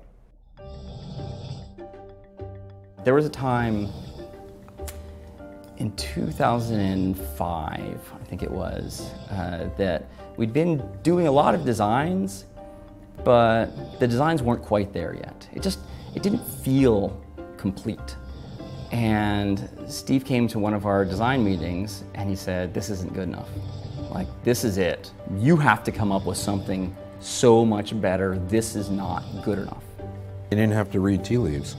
I mean, he said, if you don't start showing me something good soon, I'm gonna give the project to another team. And he said, you have 2 weeks. And so we went back and Greg assigned different specific ownership of different pieces of the design to different people. And that team worked 168 hours a week for 2 weeks. I mean, they never stopped. When they did stop, Greg got them a hotel room across the road so they wouldn't have to drive home if they lived in San Francisco. And at the end of those 2 weeks, I remember looking at this thing and thinking, this is phenomenal. Like, this is it. Like, we have cracked it. The first time he saw it, he was completely silent. He didn't say a thing. He didn't say a thing, he didn't gesture, he didn't ask a question. And then he sat back and said, show it to me again. And so we go through it again, we go through the whole thing again. You know, Steve was pretty much blown away by the demonstration. It was great work. Our reward for doing a great job on that demonstration was to, you know, kill ourselves over the next 2.5 years.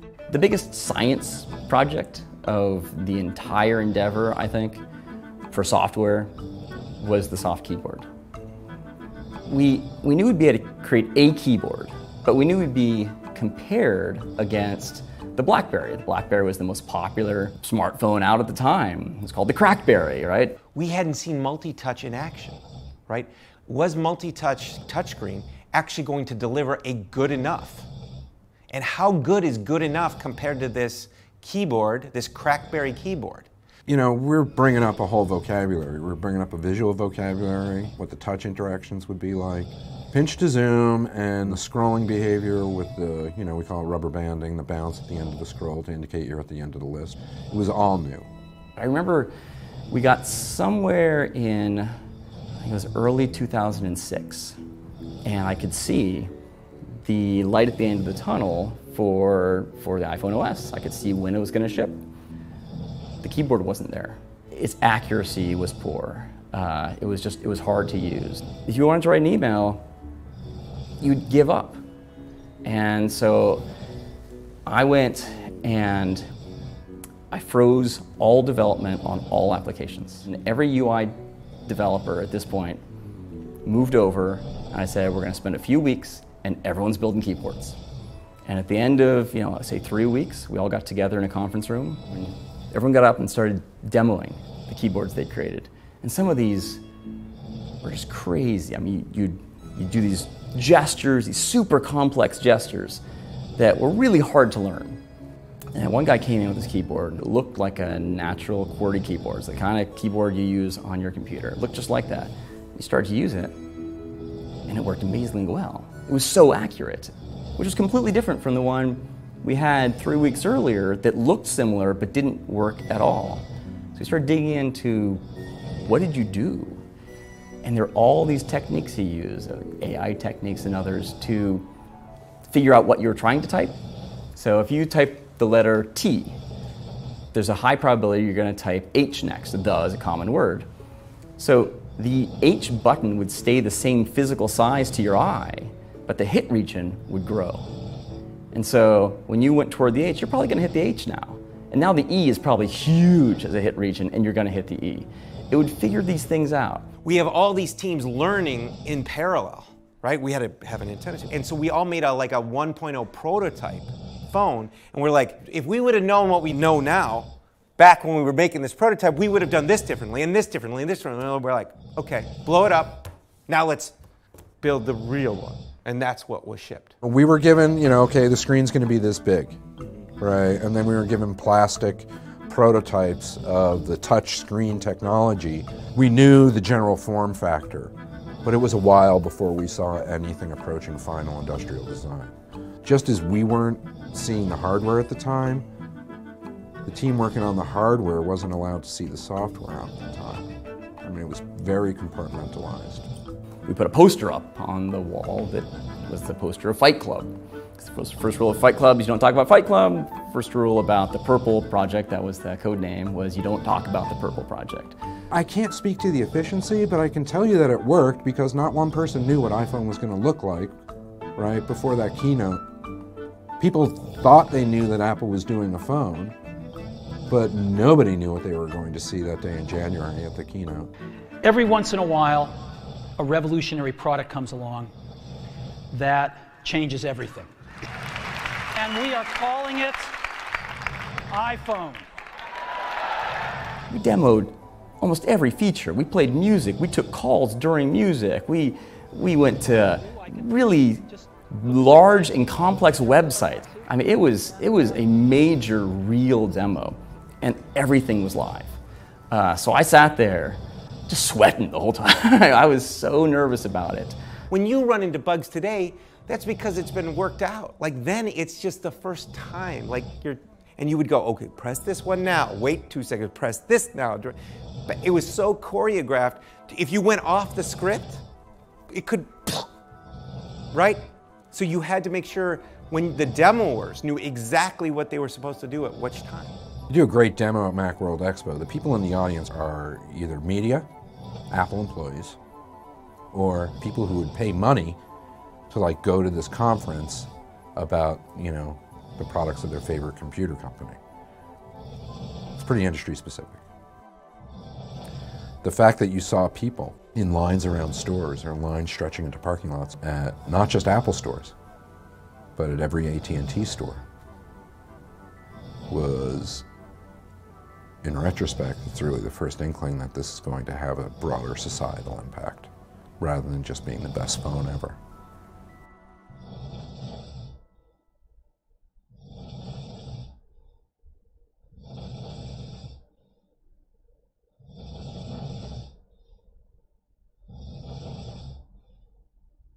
For more than 2 years, hundreds of employees at Apple were working on what eventually would be known as the iPhone. They couldn't talk about it with anyone, not even their families. Their creation would change the world. It was a cluster. Sorry. You can beep that out.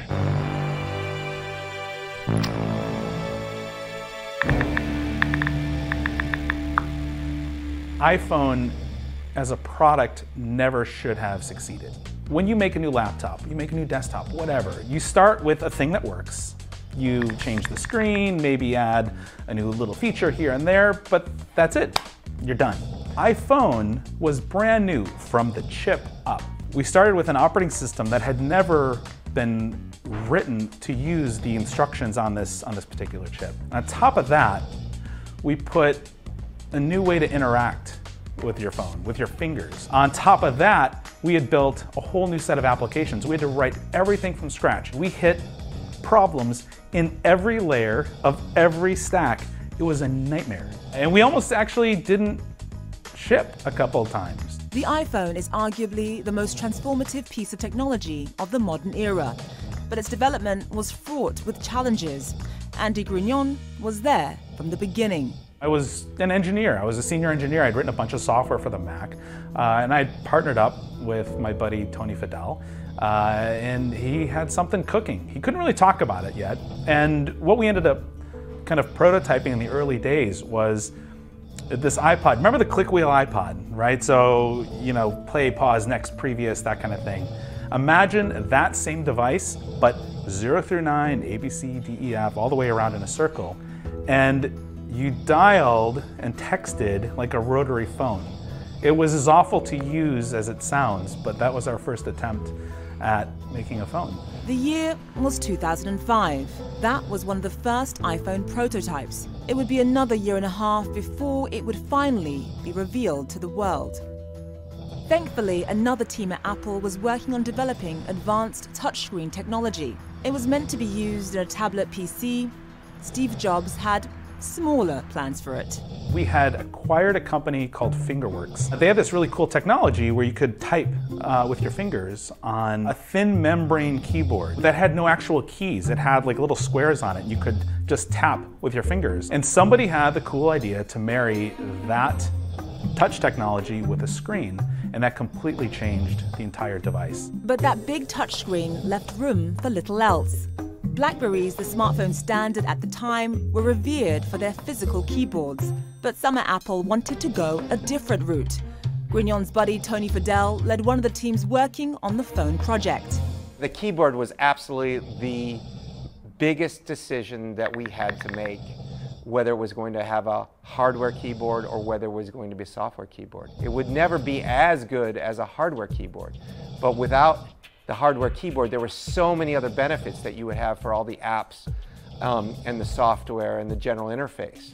So you really had to make a big, bold trade-off between what everybody said was the best thing in the world, which was the hardware keyboard, and then removing it. In the end, Steve Jobs decided the trade-off was worth it. That decision would change personal computing forever. If we didn't do what we did and really take the risks we did, maybe keyboards would still be around today. Maybe not, I don't know, but I think they had a better chance of surviving if it wasn't for Steve and his bold vision. None of this really could have happened without Steve Jobs. In order to build the iPhone, you essentially had to bet the company. Fred Vogelstein literally wrote the book on Apple and Google's war to dominate the smartphone market. He essentially had to shut down all product development on everything else and suck all his most talented engineers into this one project. So if the iPhone had failed, there were no other products in the pipeline that Apple could have fallen back on. If Jobs wasn't willing to bet big, the iPhone may never have made it to your pocket. But Grignon says that same bold leadership led to an interesting work environment. My business card, my title is Chop. And it was a nickname that Steve gave me when I was building this product called iChat. I was Chop, fat, dumb. You see a theme. It wasn't just playful nicknames. Jobs was known for his strong opinions, even on seemingly small decisions. We met with Steve in the boardroom, and Steve was just going to town on Tony about whatever it was. And Tony, I remember, he just kind of slinks down a little bit, and by the end, Tony's head right above the conference room table. And I was like, what the hell is going on here? And that's just the way the whole project played out. You know, there are times when Steve yelled and did whatever. And then there were times when you got into the territory where we didn't know if we had the expertise to solve this particular problem. And Andy says it was those times that the iPhone team was most concerned. Those were the times when Steve went from raging lunatic, screaming and yelling and berating everybody, to sitting in his chair. We had these like rocking chairs, and him and Tim Cook, you know, they sat like on opposite chairs, and they would like rock in sequence with each other. It was one of the weirdest things I'd ever seen. And those were the times when you were most terrified of all. It wasn't him screaming and yelling, yeah, fine, I got that. But it's when he shut the hell up and was just had this pensive look, and he was just contemplating, and you knew that we were all in trouble. It's important to remember what Jobs was trying to do here. He wanted to put the experience of a desktop computer into your pocket. On one hand, while Jobs' reason for doing the iPhone was that everybody hated their cell phone, that didn't automatically mean that you could then just go from making computers to making cell phones overnight. One of the top executives at Apple talked about the iPhone project as like the moon mission. Just developing the touchscreen would have, for most companies, been a very, very difficult single project to take on. The other thing was that they took a piece of software, OS X, which was running Apple's big computers, and figured out a way to shrink it so that it would fit inside the iPhone. Nobody had ever done anything like that before either. But eventually, through all the work, through all the problems, and all the drama, the iPhone team had a prototype. I had the prototype with me in my car. And back then, this was probably 2006. The way you got around wasn't generally by GPS. You'd print out directions on where you were going. And I had to go someplace, and I didn't print out my directions, and I was lost. And I remember I was stopped at a stoplight, and I was like, oh my God, I've got my prototype. So I went to Safari, and I went to MapQuest, and I found out the directions, and I had them. I was like, oh my God, this thing's actually pretty cool. This is the first time that I ever felt like we had a really interesting product on our hands. Andy was one of just a few allowed to take a prototype off of Apple's campus. Tony Fadell was another. I was on a flight, landed in Germany, and then ran down to go get my bags to get to my meeting that I had to go to. And as I'm getting the bag, I'm feeling in my pocket, I'm like, where is the phone? And I was like, uh-oh. I had to marshal a team of people to go search the plane. I'm like, it's a black thing, you know, it looks like a piece of glass on one side, plastic on the other side.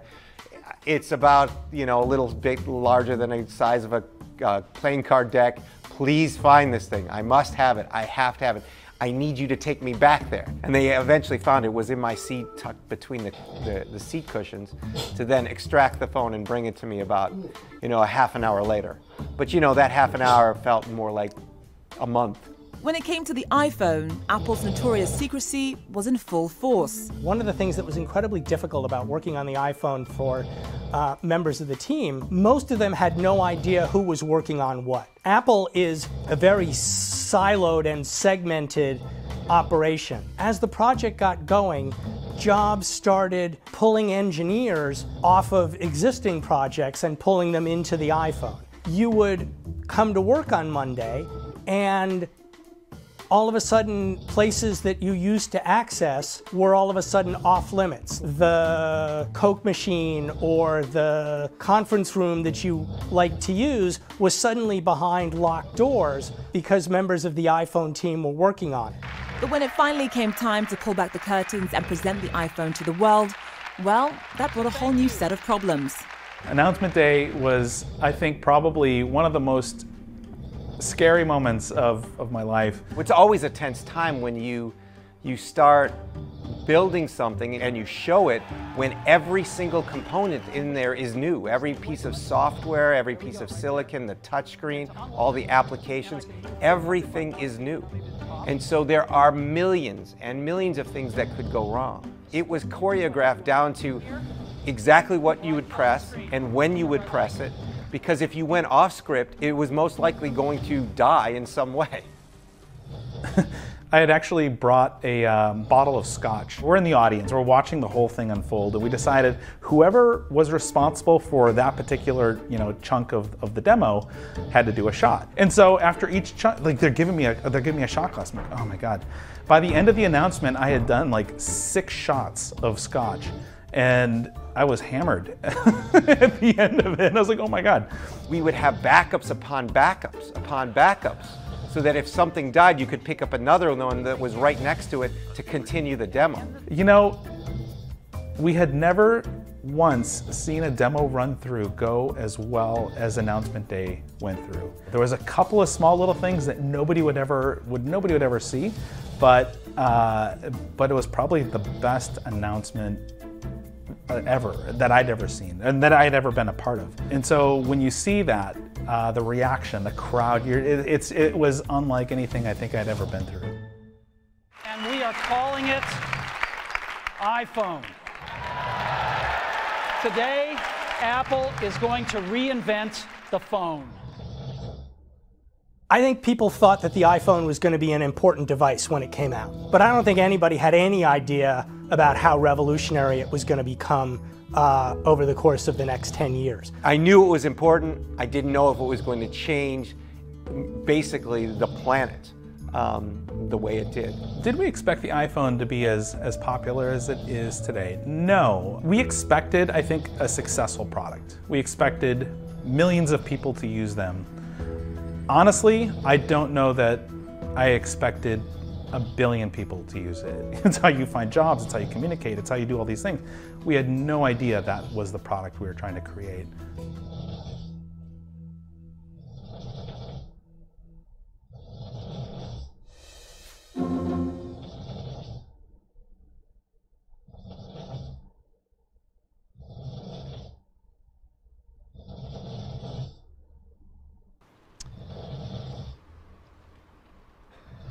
This is a day I've been looking forward to for 2.5 years.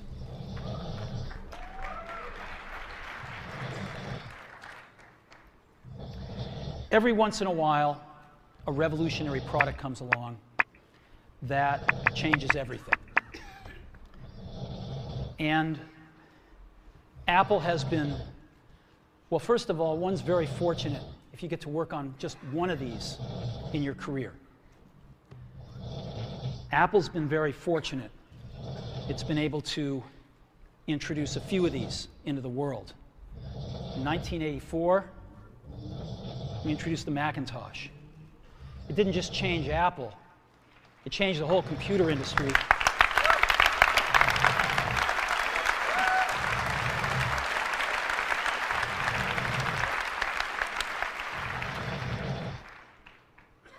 In 2001, we introduced the first iPod.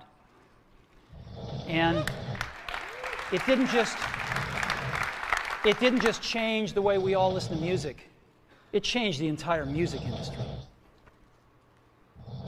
Well, today, we're introducing 3 revolutionary products of this class. The first one is a widescreen iPod with touch controls.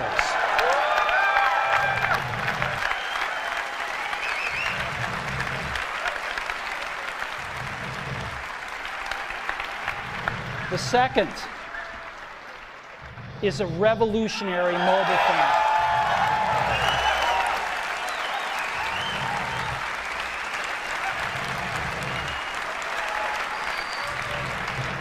And the third is a breakthrough internet communications device. So, 3 things: a widescreen iPod with touch controls, a revolutionary mobile phone, and a breakthrough internet communications device. An iPod, a phone, and an internet communicator. An iPod, a phone. Are you getting it? These are not 3 separate devices. This is one device. And we are calling it iPhone.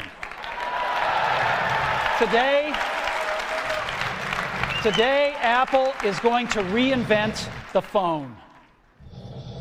And here it is.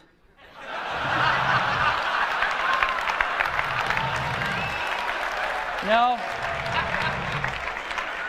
Actually, here it is, but we're going to leave it there for now. So, before we get into it,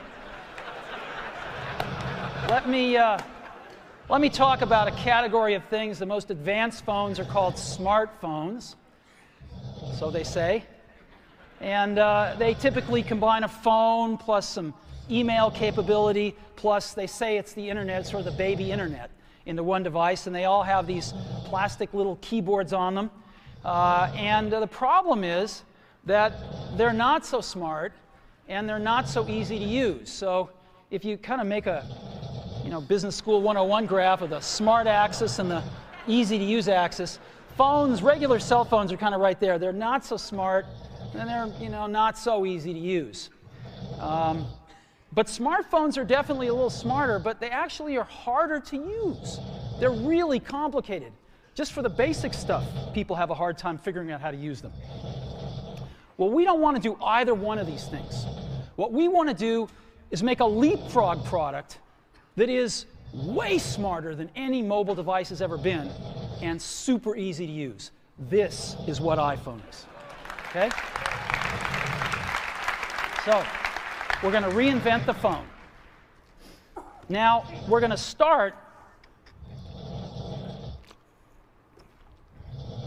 with a revolutionary user interface. Is the result of years of research and development. And, of course, it's an interplay of hardware and software.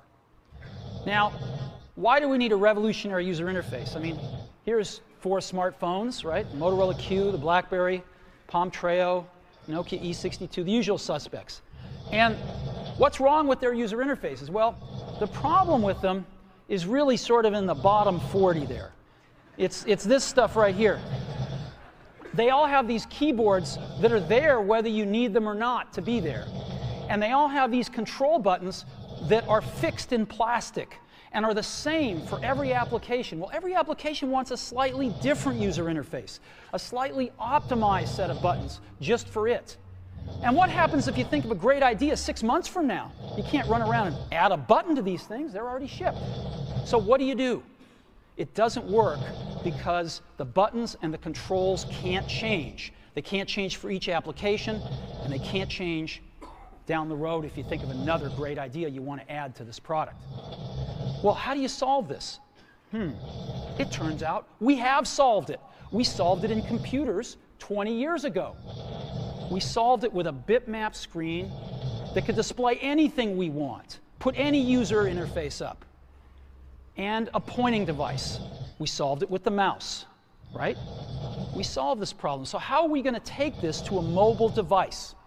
Well, what we're going to do is get rid of all these buttons and just make a giant screen. A giant screen.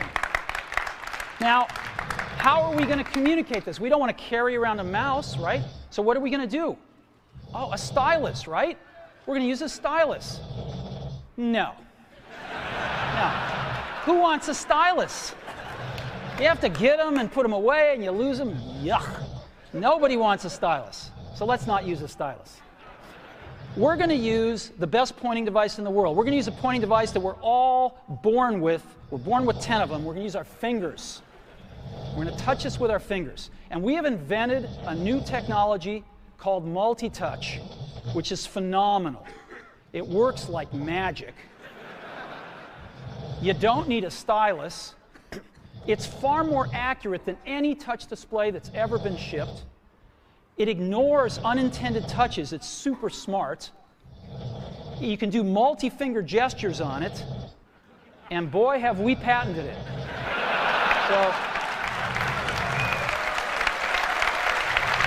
So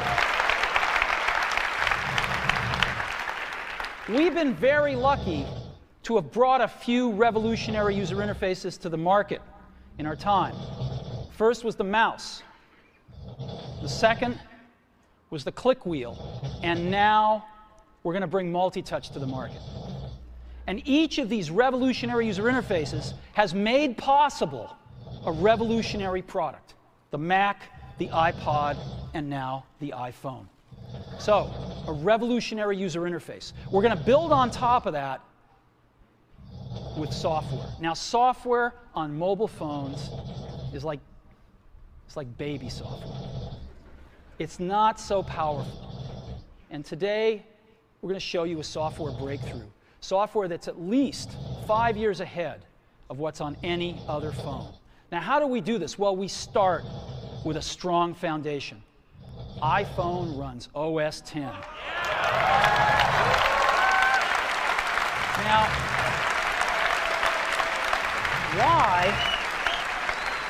Why would we want to run such a sophisticated operating system on a mobile device? Well, because it's got everything we need. It's got multitasking. It's got the best networking. It already knows how to power manage. We've been doing this on mobile computers for years. It's got awesome security and to write apps. It's got everything from Cocoa and the graphics, and it's got core animation built in, and it's got the audio and video that OS X is famous for. It's got all the stuff we want, and it's built right in to iPhone. And that has let us create desktop-class applications and networking, right? Not the crippled stuff that you find on most phones. This is real desktop-class applications. Now, you know, one of the pioneers of our industry, Alan Kay, has had a lot of great quotes throughout the years. And I ran across one of them recently that explains how we look at this, explains why we go about doing things the way we do, because we love software. And here's the quote. People who are really serious about software should make their own hardware. You know, Alan said this 30 years ago, and this is how we feel about it. And so we're bringing breakthrough software to a mobile device for the first time. It's 5 years ahead of anything on any other phone. The second thing we're doing is we're learning from the iPod, syncing with iTunes. You know, we're going to ship our 100 millionth iPod this year, and that's tens of millions of people that know how to sync these devices with their PCs or Mac and sync all of their media right onto their iPod, right? So you just drop your iPod in, and it automatically syncs. You're going to do the same thing with iPhone. It automatically syncs to your PC or Mac right through iTunes. And iTunes is going to sync all your media onto your iPhone, your music, your audiobooks, podcasts, movies, TV shows, music videos, but it also syncs a ton of data. Your contacts, your calendars, and your photos, which you can get on your iPod today, your notes, your bookmarks from your web browser, your email accounts, your whole email setup, all that stuff can be moved over to iPhone completely automatically. It's really nice. And we do it through iTunes. Again, you go to iTunes and you set it up, just like you'd set up an iPod or an Apple TV. And you set up what you want synced to your iPhone. And it's just like an iPod. Charge and sync. So sync with iTunes. Third thing I want to talk about a little is design. We've designed something wonderful for your hand. Just wonderful. And this is what it looks like. It's got a 3.5-inch screen on it. It's really big. And it's the highest resolution screen we've ever shipped. It's 160 pixels per inch. Highest we've ever shipped. It's gorgeous. And on the front, there's only one button down there. We call it the home button. It takes you home from wherever you are. And that's it. Let's take a look at the side. It's really thin. It's thinner than any smartphone out there at 11.6 millimeters. Thinner than the Q, thinner than the Blackjack, thinner than all of them. It's really nice. And we got some controls on the side. We got a little switch for ring and silent. We've got a volume up and down control. Let's look at the back. On the back, the biggest thing of note is we got a 2-megapixel camera built right in. The other side, and we're back on the front. So let's take a look at the top now. We've got a headset jack, 3.5 millimeter. All your iPod headphones fit right in. We've got a little tray for your SIM card, and we've got one switch for sleep and wake. Just push it to go to sleep, push it to wake up. Let's take a look at the bottom. We've got a speaker, we've got a microphone, and we've got our 30-pin iPod connector. So that's the bottom. Now, we've also got some stuff you can't see. We've got 3 really advanced sensors built into this phone. The first one is a proximity sensor. It senses when physical objects get close. So when you bring iPhone up to your ear to take a phone call, it turns off the display and it turns off the touch sensor instantly. Well, why do you want to do that? Well, 1, to save battery, but 2, so you don't get spurious inputs from your face into the touch screen. Just automatically turns them off, take it away, boom, it's back on. So it's got a proximity sensor built in. It's got an ambient light sensor as well. We sense the ambient lighting conditions and adjust the brightness of the display to match the ambient lighting conditions. Again, better user experience, saves power. And the third thing we've got is an accelerometer, so that we can tell when you switch from portrait to landscape.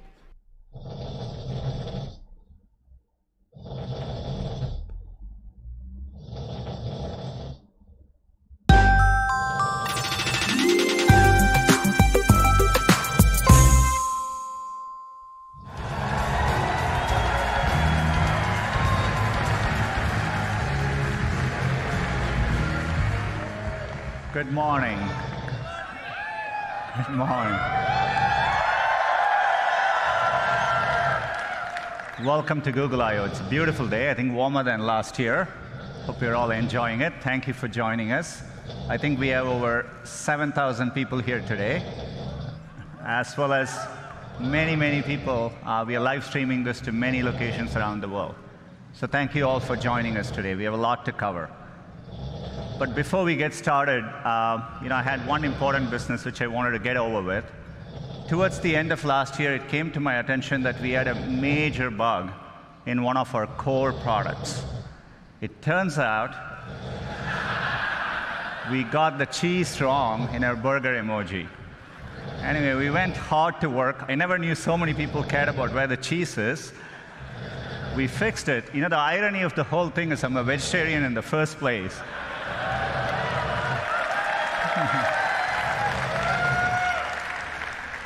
So we fixed it, but hopefully we got the cheese right. But as we were working on this came to my attention. I don't even want to tell you the explanation the team gave me as to why the foam is floating above the beer. But we restored the natural laws of physics.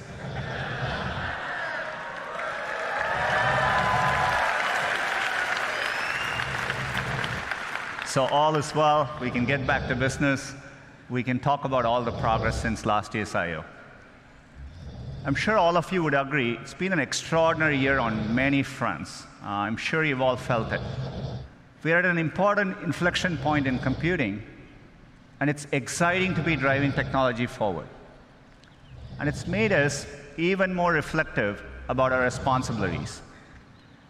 Expectations for technology vary greatly depending on where you are in the world or what opportunities are available to you.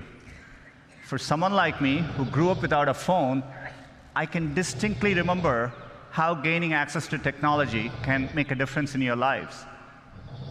And we see this in the work we do around the world. You see it when someone gets access to a smartphone for the first time. And you can feel it in the huge demand for digital skills we see. That's why we've been so focused on bringing digital skills to communities around the world. So far, we have trained over 25 million people, and we expect that number to rise over 60 million in the next 5 years. It's clear technology can be a positive force, but it's equally clear that we just can't be wide-eyed about the innovations technology creates. There are very real and important questions being raised about the impact of these advances and the role they'll play in our lives. So we know the path ahead needs to be navigated carefully and deliberately, and we feel a deep sense of responsibility to get this right. That's the spirit with which we are approaching our core mission to make information more useful, accessible, and beneficial to society. I've always felt that we were fortunate as a company to have a timeless mission that feels as relevant today as when we started. And we're excited about how we can approach our mission with renewed vigor thanks to the progress we see in AI. AI is enabling this for us to do this in new ways, solving problems for our users around the world. Last year at Google I/O, we announced Google AI. It's a collection of our teams and efforts to bring the benefits of AI to everyone. And we want this to work globally, so we are opening AI centers around the world. AI is going to impact many, many fields. And I want to give you a couple of examples today. Healthcare is one of the most important fields AI is going to transform. Last year, we announced our work on diabetic retinopathy, which is a leading cause of blindness, and we use deep learning to help doctors diagnose it earlier. And we've been running field trials since then at Aravind and Sankara hospitals in India, and the field trials are going really well. We are bringing expert diagnosis to places where trained doctors are scarce. It turned out, using the same retinal scans, there were things which humans quite didn't know to look for, but our AI systems offered more insights. Your same eye scan turns out holds information with which we can predict the 5-year risk of you having an adverse cardiovascular event, heart attack or strokes.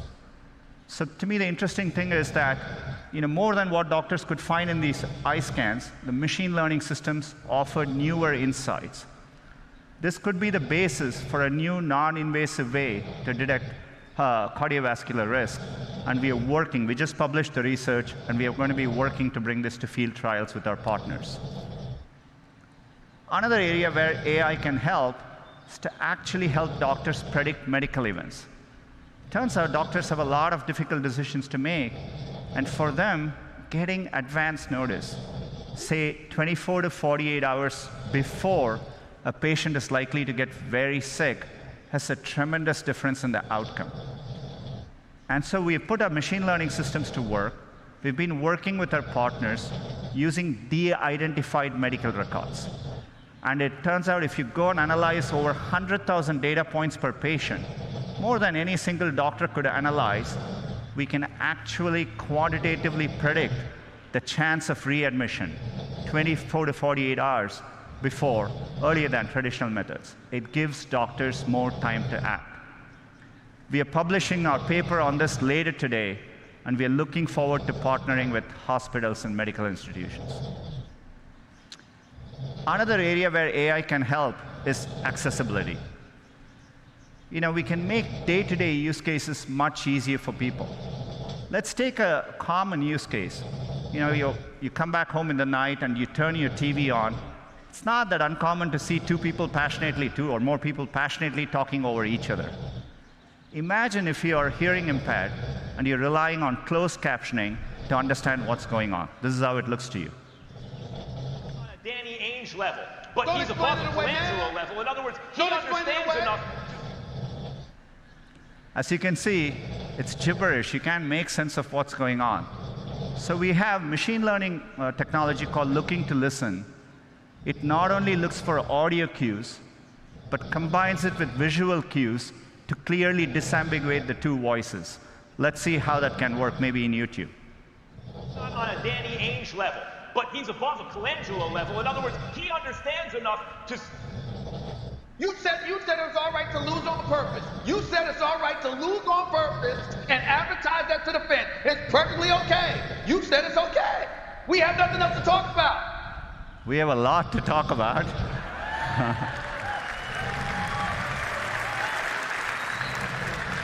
But you can see how we can put technology to work to make an important day-to-day use case profoundly better. The great thing about technology is it's constantly evolving. In fact, we can even apply machine learning to a 200-year-old technology, Morse code, and make an impact in someone's quality of life. Let's take a look.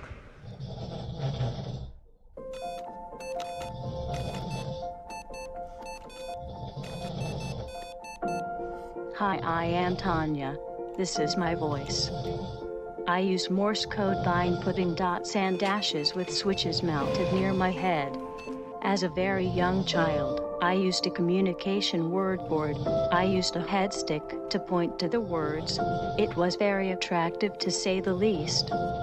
Once Morse code was incorporated into my life, it was a feeling of pure liberation and freedom. See you later. I think that is why I like skydiving so much. It is the same kind of feeling. Through skydiving, I met Ken, the love of my life, and partner in crime. It's always been very, very difficult just to find Morse code devices, to try Morse code. This is why I had to create my own.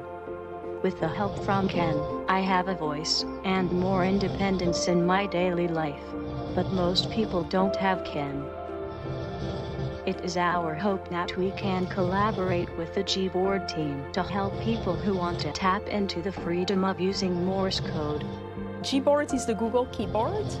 What we have discovered working on Gboard is that there are entire pockets of population in the world, and when I say pockets, it's like tens of millions of people who have never had access to a keyboard that works in their own language. With Tanya, we've built support in Gboard for Morse code. So it's an input modality that allows you to type in Morse code and get text out with predictions, suggestions. I think it's a beautiful example of where machine learning can really assist someone in a way that a normal keyboard without artificial intelligence wouldn't be able to.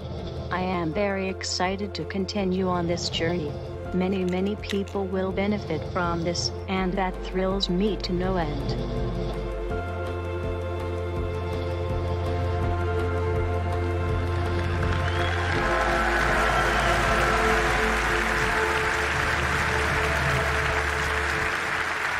It's a very inspiring story. We are very, very excited to have Tanya and Ken join us today at Google I/O.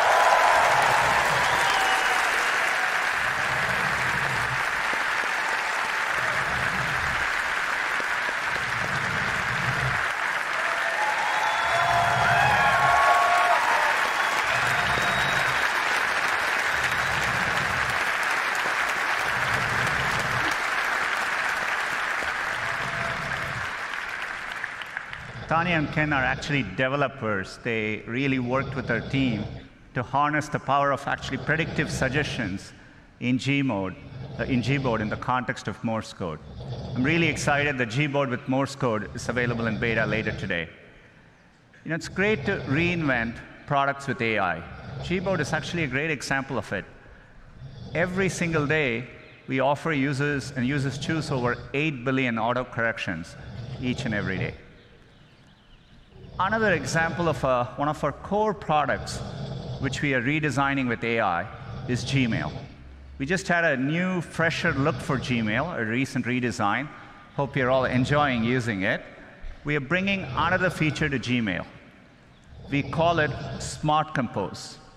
So as the name suggests, we use machine learning to start suggesting phrases for you as you type. All you need to do is to hit tab and keep auto-completing.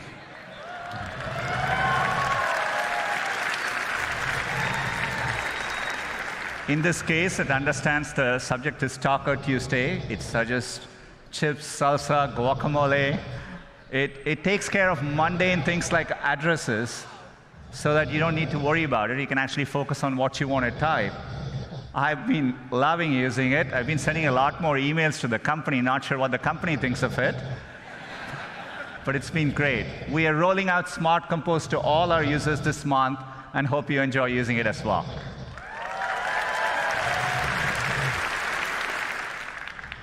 Another product, which we built from the ground up using AI, is Google Photos. Works amazingly well and at scale. You know, if you click on one of these photos, what we call the photo viewer experience, where you're looking at one photo at a time, so that you understand the scale, every single day, there are over 5 billion photos viewed by our users, each and every day. So we want to use AI to help in those moments. So we are bringing a new feature called Suggested Actions, essentially suggesting smart actions right in context for you to act on. Say, for example, you went to a wedding and you're looking through those pictures. We understand your friend Lisa is in the picture, and we offer to share the 3 photos with Lisa, and with one click, those photos can be sent to her. So the anxiety where everyone is trying to get the picture on their phone, I think we can make that better. Say, for example, if the photo in the same wedding, if the photos are underexposed, our AI systems offer a suggestion to fix the brightness right there, one tap, and we can fix the brightness for you. Or if you took a picture of a document which you want to save for later, we can recognize, convert the document to PDF, and make it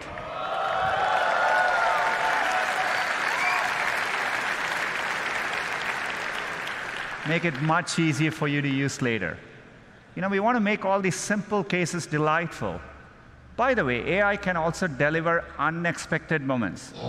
So for example, if you have this cute picture of your kid, we can make it better. We can drop the background color, pop the color, and make the kid even cuter. Or if you happen to have a very special memory, something in black and white, maybe of your mother and grandmother, we can recreate that moment in color and make that moment even more real and special.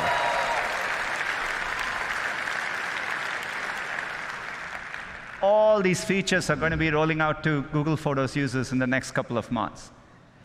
The reason we are able to do this is because for a while, we've been investing in the scale of our computational architecture.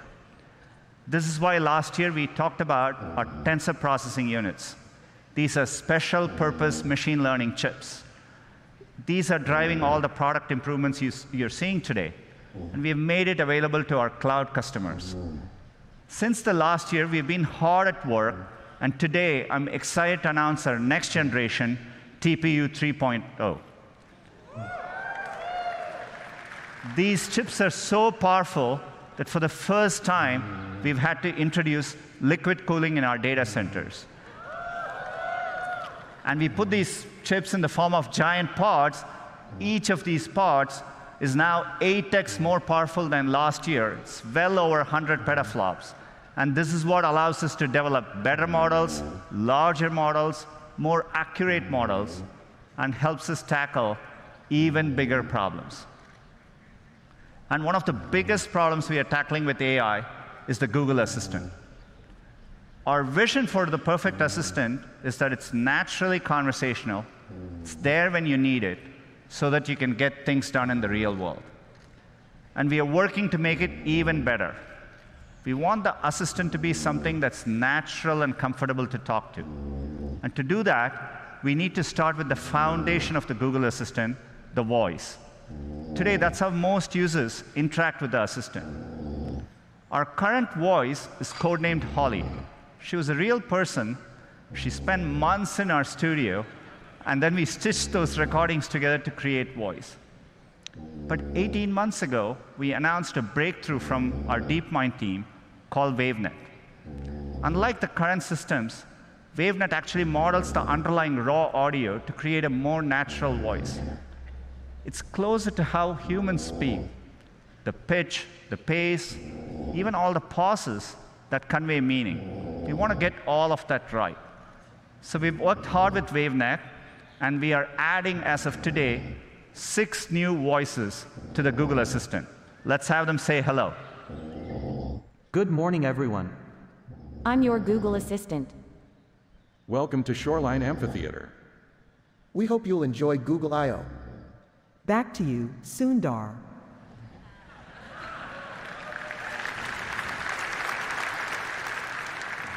Our goal is one day to get the right accents, languages, and dialects right globally. WaveNet can make this much easier. With this technology, we started wondering who we could get into the studio with an amazing voice. Take a look. Couscous, a type of North African semolina in granules made from crushed durum wheat. I want a puppy with sweet eyes and a fluffy tail who likes my haikus. Don't we all? Happy birthday to the person whose birthday it is. Happy birthday to you. John Legend. He would probably tell you he don't want to brag, but he'll be the best assistant you ever had. Can you tell me where you live? You can find me on all kinds of devices, phones, Google Homes, and if I'm lucky, in your heart.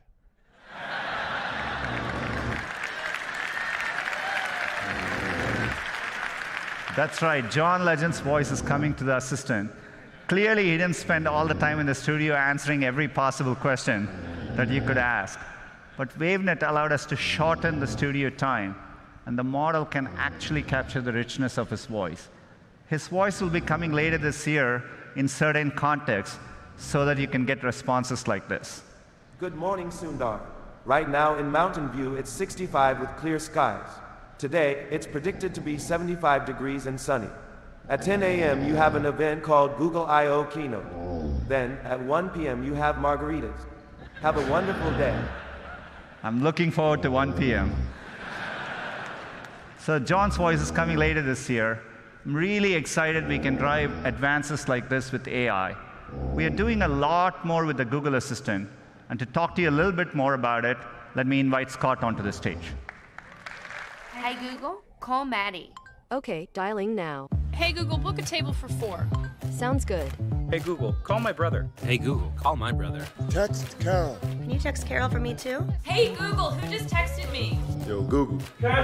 Kevin, that was great. We haven't made Yo Google work yet, so you have to say hey. Hey Google. Hey Google. Play some Sia. Hey Google, play the next episode. Play The Crown on Netflix. All Channing Tatum movies. Okay. Yo, Google. That was great. Can we just get one where you say, hey Google? Hey Google, find my phone. Finding now. Whoa.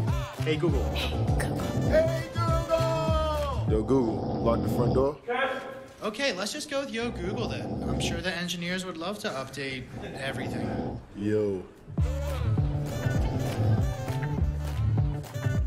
Hi, what can I do for you?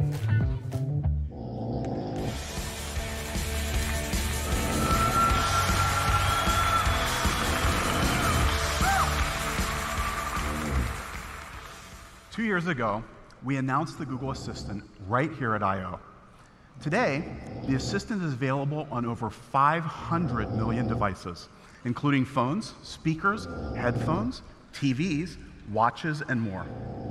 It's available in cars from more than 40 auto brands, and it works with over 5,000 connected home devices, from dishwashers to doorbells. And people around the world are using it every single day. For example, we launched the Assistant in India last year, and the response has been incredible. Daily usage there has tripled since the beginning of the year. Now, by the end of this year, the Assistant will support 30 languages and be available in 80 countries. So we've made great progress, but we're just getting started. Today, we're going to share with you some important ways that the Assistant is becoming more naturally conversational and visually assistive in order to help you do more and get time back. Now, as you heard from Sundar, new voices that you can choose from to make the Google Assistant your own are an important aspect of making the conversation with your assistant more natural. But to be a great conversation partner, the assistant needs to deeply understand the social dynamics of conversation. For example, let's be honest, it gets a little annoying to say, hey Google, every time I want to get my assistant's attention. This grandma, who you might have seen on YouTube, was definitely feeling that way. Cuckoo! Hi, Cuckoo! Cuckoo! Hello, Cuckoo! Hey, Cuckoo! Okay, Cuckoo! You want to know what is the weather? Tomorrow. Tomorrow. In Flagler Beach tomorrow, there will be showers with a high of 65 and a low of 56.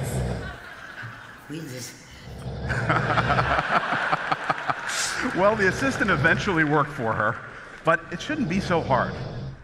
Now you won't have to say, hey Google, every time. Check this out.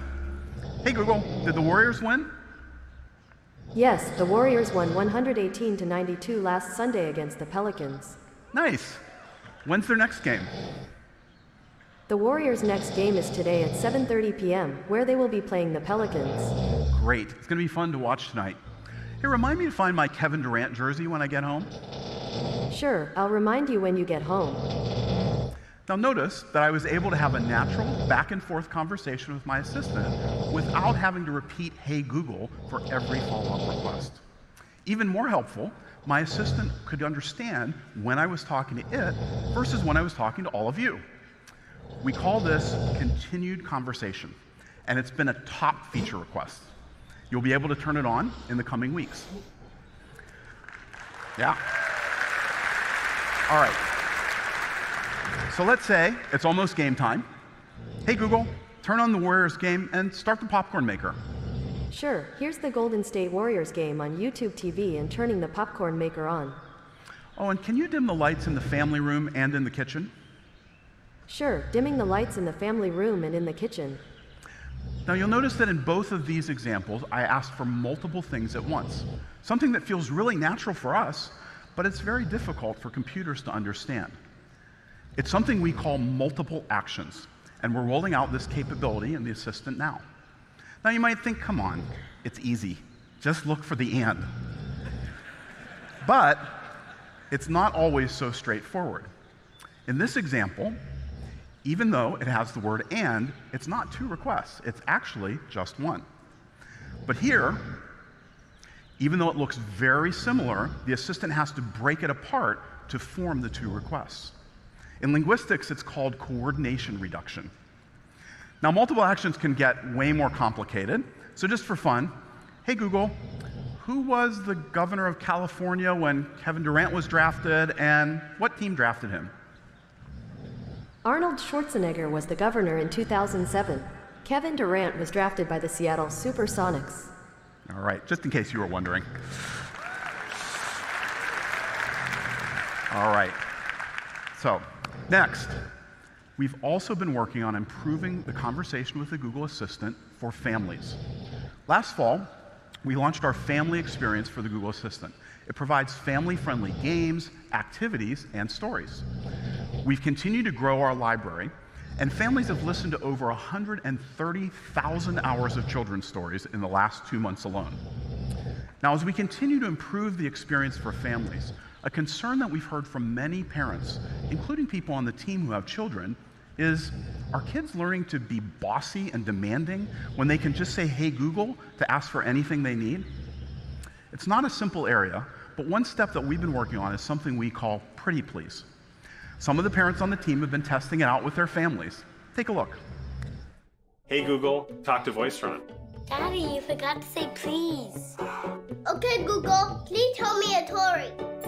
Thanks for saying please. Play, freeze, dance, please. What a nice way to ask me. Tell me a story, please. Thanks for asking so nicely. Once upon a time, there was a wacky walrus. Please help me with my homework. Please. Please. You're very polite. I know. So the Assistant understands and responds to positive conversation with polite reinforcement. Now, we've been consulting with families and child development experts, and we plan to offer Pretty Please as an option for families later this year. So, with new voices for your Assistant, continued conversation, multiple actions, and Pretty Please, AI is helping us make big strides so everyone can have a more natural conversation with their Assistant.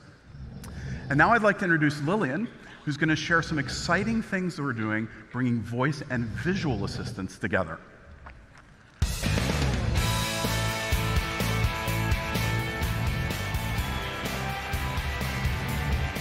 Well, thanks, Scott, and good morning, everyone. Over the last couple of years, the Assistant has been focused on the verbal conversation that you can have with Google. Today, we're going to unveil a new visual canvas for the Google Assistant across screens.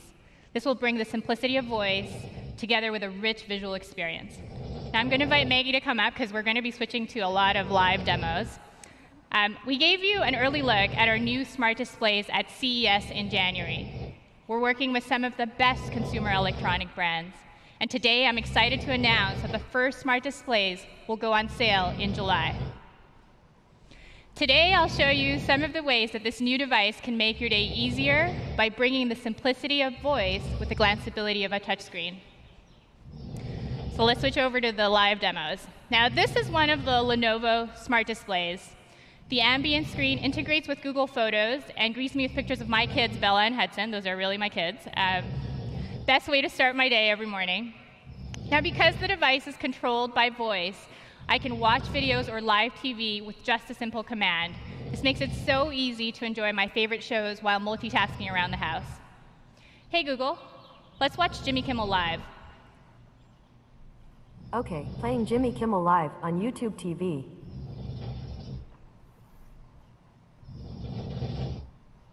I had a funny thing happen. Here's something from my life. I was driving my daughter to school this morning. So that's right, on YouTube TV you will be able to watch all of these amazing shows from local news, live sports, and much more, and they will be available on smart displays.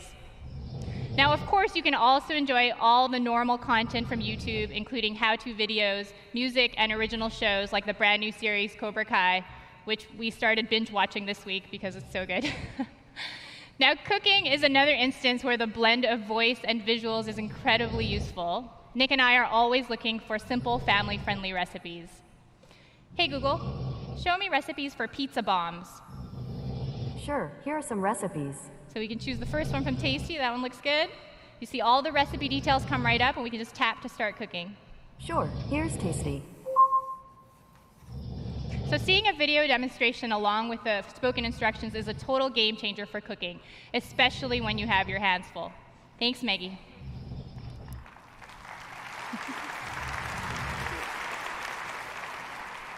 So we showed you a couple of ways that smart displays can make life at home easier, but there are so many more.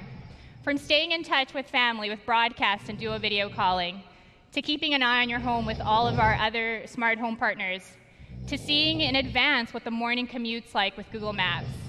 We're thoughtfully integrating the best of Google and working with developers and partners all around the world to bring voice and visuals together in a completely new way for the home. Now, inspired by the smart display experiences, we've also been working to reimagine the assistant experience on the screen that's with us all the time, our mobile phones. So I'm going to give you a sneak peek into how the assistant on the phone is becoming more immersive, interactive, and proactive. So we're going to switch to another live demo. Hey Google, tell me about Camila Cabello. According to Wikipedia, Carla Camila Cabello Estrabao is an American singer and songwriter. So as you can see, we're taking full advantage of the screen to give you a rich and immersive response. Here's another. Turn down the heat. Sure, cooling the living room down. And for smart home requests, what you can see here is we're bringing the controls right into your fingertips. And here's one of my favorites. Hey Google, order my usual from Starbucks. Hello, welcome back to Starbucks. That's one tall, non-fat latte with caramel drizzle. Anything else? So no thanks. And are you picking that up at the usual place? So I'm going to tap yes. Okay, your order's in. See you soon. Yeah.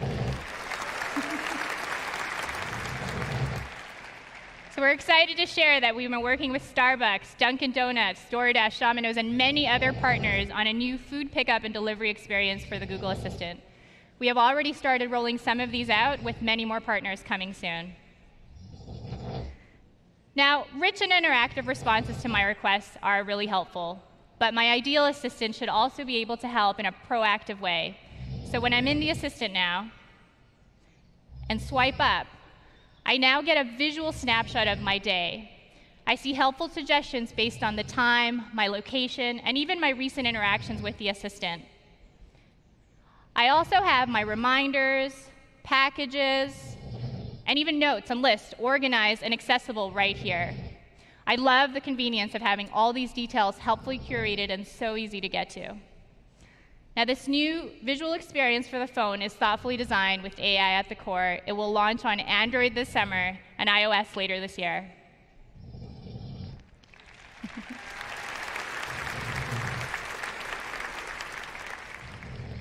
Now, sometimes the assistant can actually be more helpful by having a lower visual profile. So like when you're in the car, let's say you should stay focused on driving. So let's say I'm heading home from work. I have Google Maps showing me the fastest route during rush hour traffic. Hey Google, send Nick my ETA and play some hip hop. Okay, letting Nick know you're 20 minutes away and check out this hip hop music station on YouTube.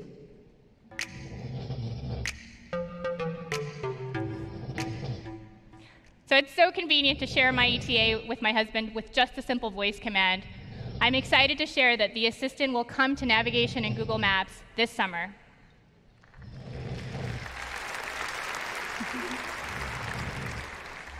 So across smart displays, phones, and in Maps, this gives you a sense of how we're making the Google Assistant more visually assistive, sensing when to respond with voice and when to show a more immersive and interactive experience.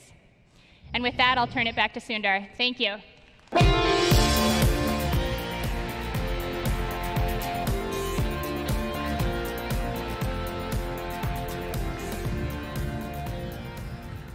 Thanks, Lillian. It's great to see the progress with the Assistant. As I said earlier, our vision for our Assistant is to help you get things done. It turns out a big part of getting things done is making a phone call. You may want to get an oil change schedule, maybe call a plumber in the middle of the week, or even schedule a haircut appointment. You know, we are working hard to help users through those moments. We want to connect users to businesses in a good way. Businesses actually rely a lot on this, but even in the US, 60% of small businesses don't have an online booking system set up. We think AI can help with this problem. So let's go back to this example. Let's say you want to ask Google to make you a haircut appointment on Tuesday between 10 and noon. What happens is the Google Assistant makes the call seamlessly in the background for you. So what you're going to hear is the Google Assistant actually calling a real salon to schedule the appointment for you. Let's listen.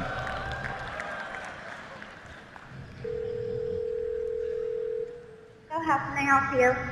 Hi, I'm calling to book a women's haircut for a client. I'm looking for something on May 3rd. Sure, give me 1 second. Mm-hmm. Sure, what time are you looking for around? At 12 p.m. We do not have a 12 p.m. available. The closest we have to that is a 1:15. Do you have anything between 10 a.m. and 12 p.m.? Depending on what service she would like. What service is she looking for?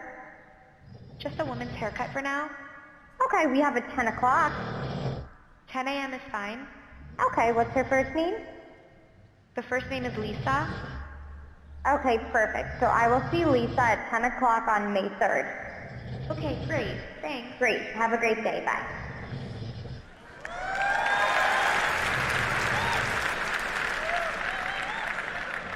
That was a real call you just heard.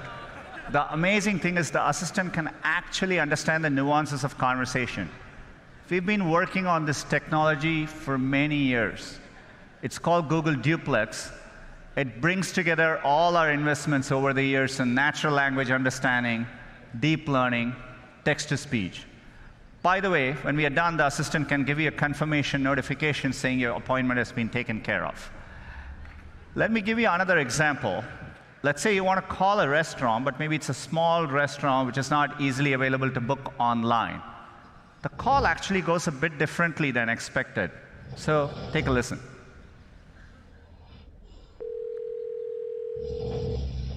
See how may I help you? Hi, I'd like to reserve a table for Wednesday the 7th. For 7 people? It's for 4 people. 4 people? When? Today? Next Wednesday at 6 p.m.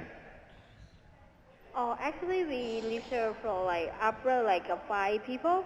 For 4 people you can come. How long is the wait usually to be seated? For when, tomorrow or weekday or? For next Wednesday, the 7th. Oh no, it's not too busy. You can come for 4 people, okay? Oh, I gotcha. Thanks. Bye bye.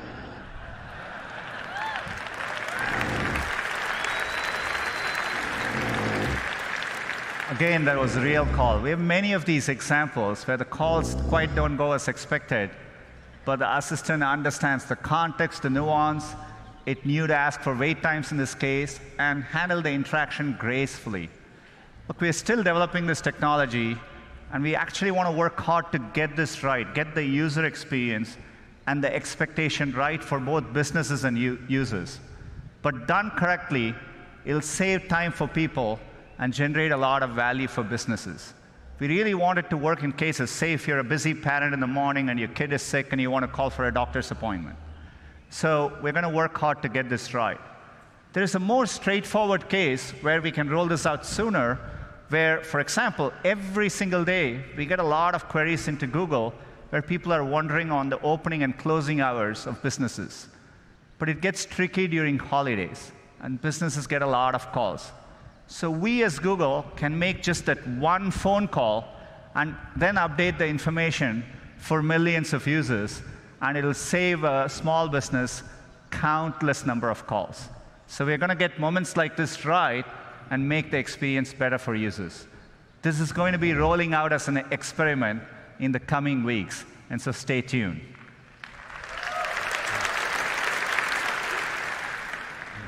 A common theme across all this is we are working hard to give users back time.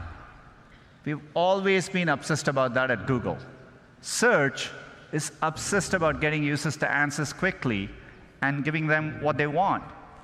Which brings me to another area, digital well-being. Based on our research, we know that people feel tethered to their devices. I'm sure it resonates with all of you. There is increasing social pressure to respond to anything you get right away. People are anxious to stay up to date with all the information out there. They have FOMO, fear of missing out.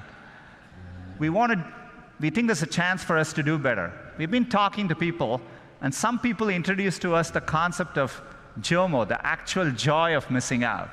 So we think we can really help users with digital well-being. This is going to be a deep, ongoing effort across all our products and platforms, and we'll need all your help. We think we can help users with their digital well-being in 4 ways. We want to help you understand your habits, focus on what matters, switch off when you need to, and above all, find balance with your family. So let me give a couple of examples. You're going to hear about this from Android a bit later in their upcoming release, but one of my favorite features is Dashboard.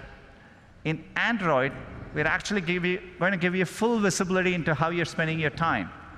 The apps where you're spending your time, the number of times you unlocked your phone on a given day, the number of notifications you got, and we're going to really help you deal with this better. Apps can also help. YouTube is going to take the lead, and if you choose to do so, it'll actually remind you to take a break. So for example, if you've been watching YouTube for a while, maybe it'll show up and say, hey, it's time to take a break. YouTube is also going to work to combine, if users want to, combine all their notifications in the form of a daily digest, so that if you have 4 notifications, it comes to you once during the day. YouTube is going to roll out all these features this week.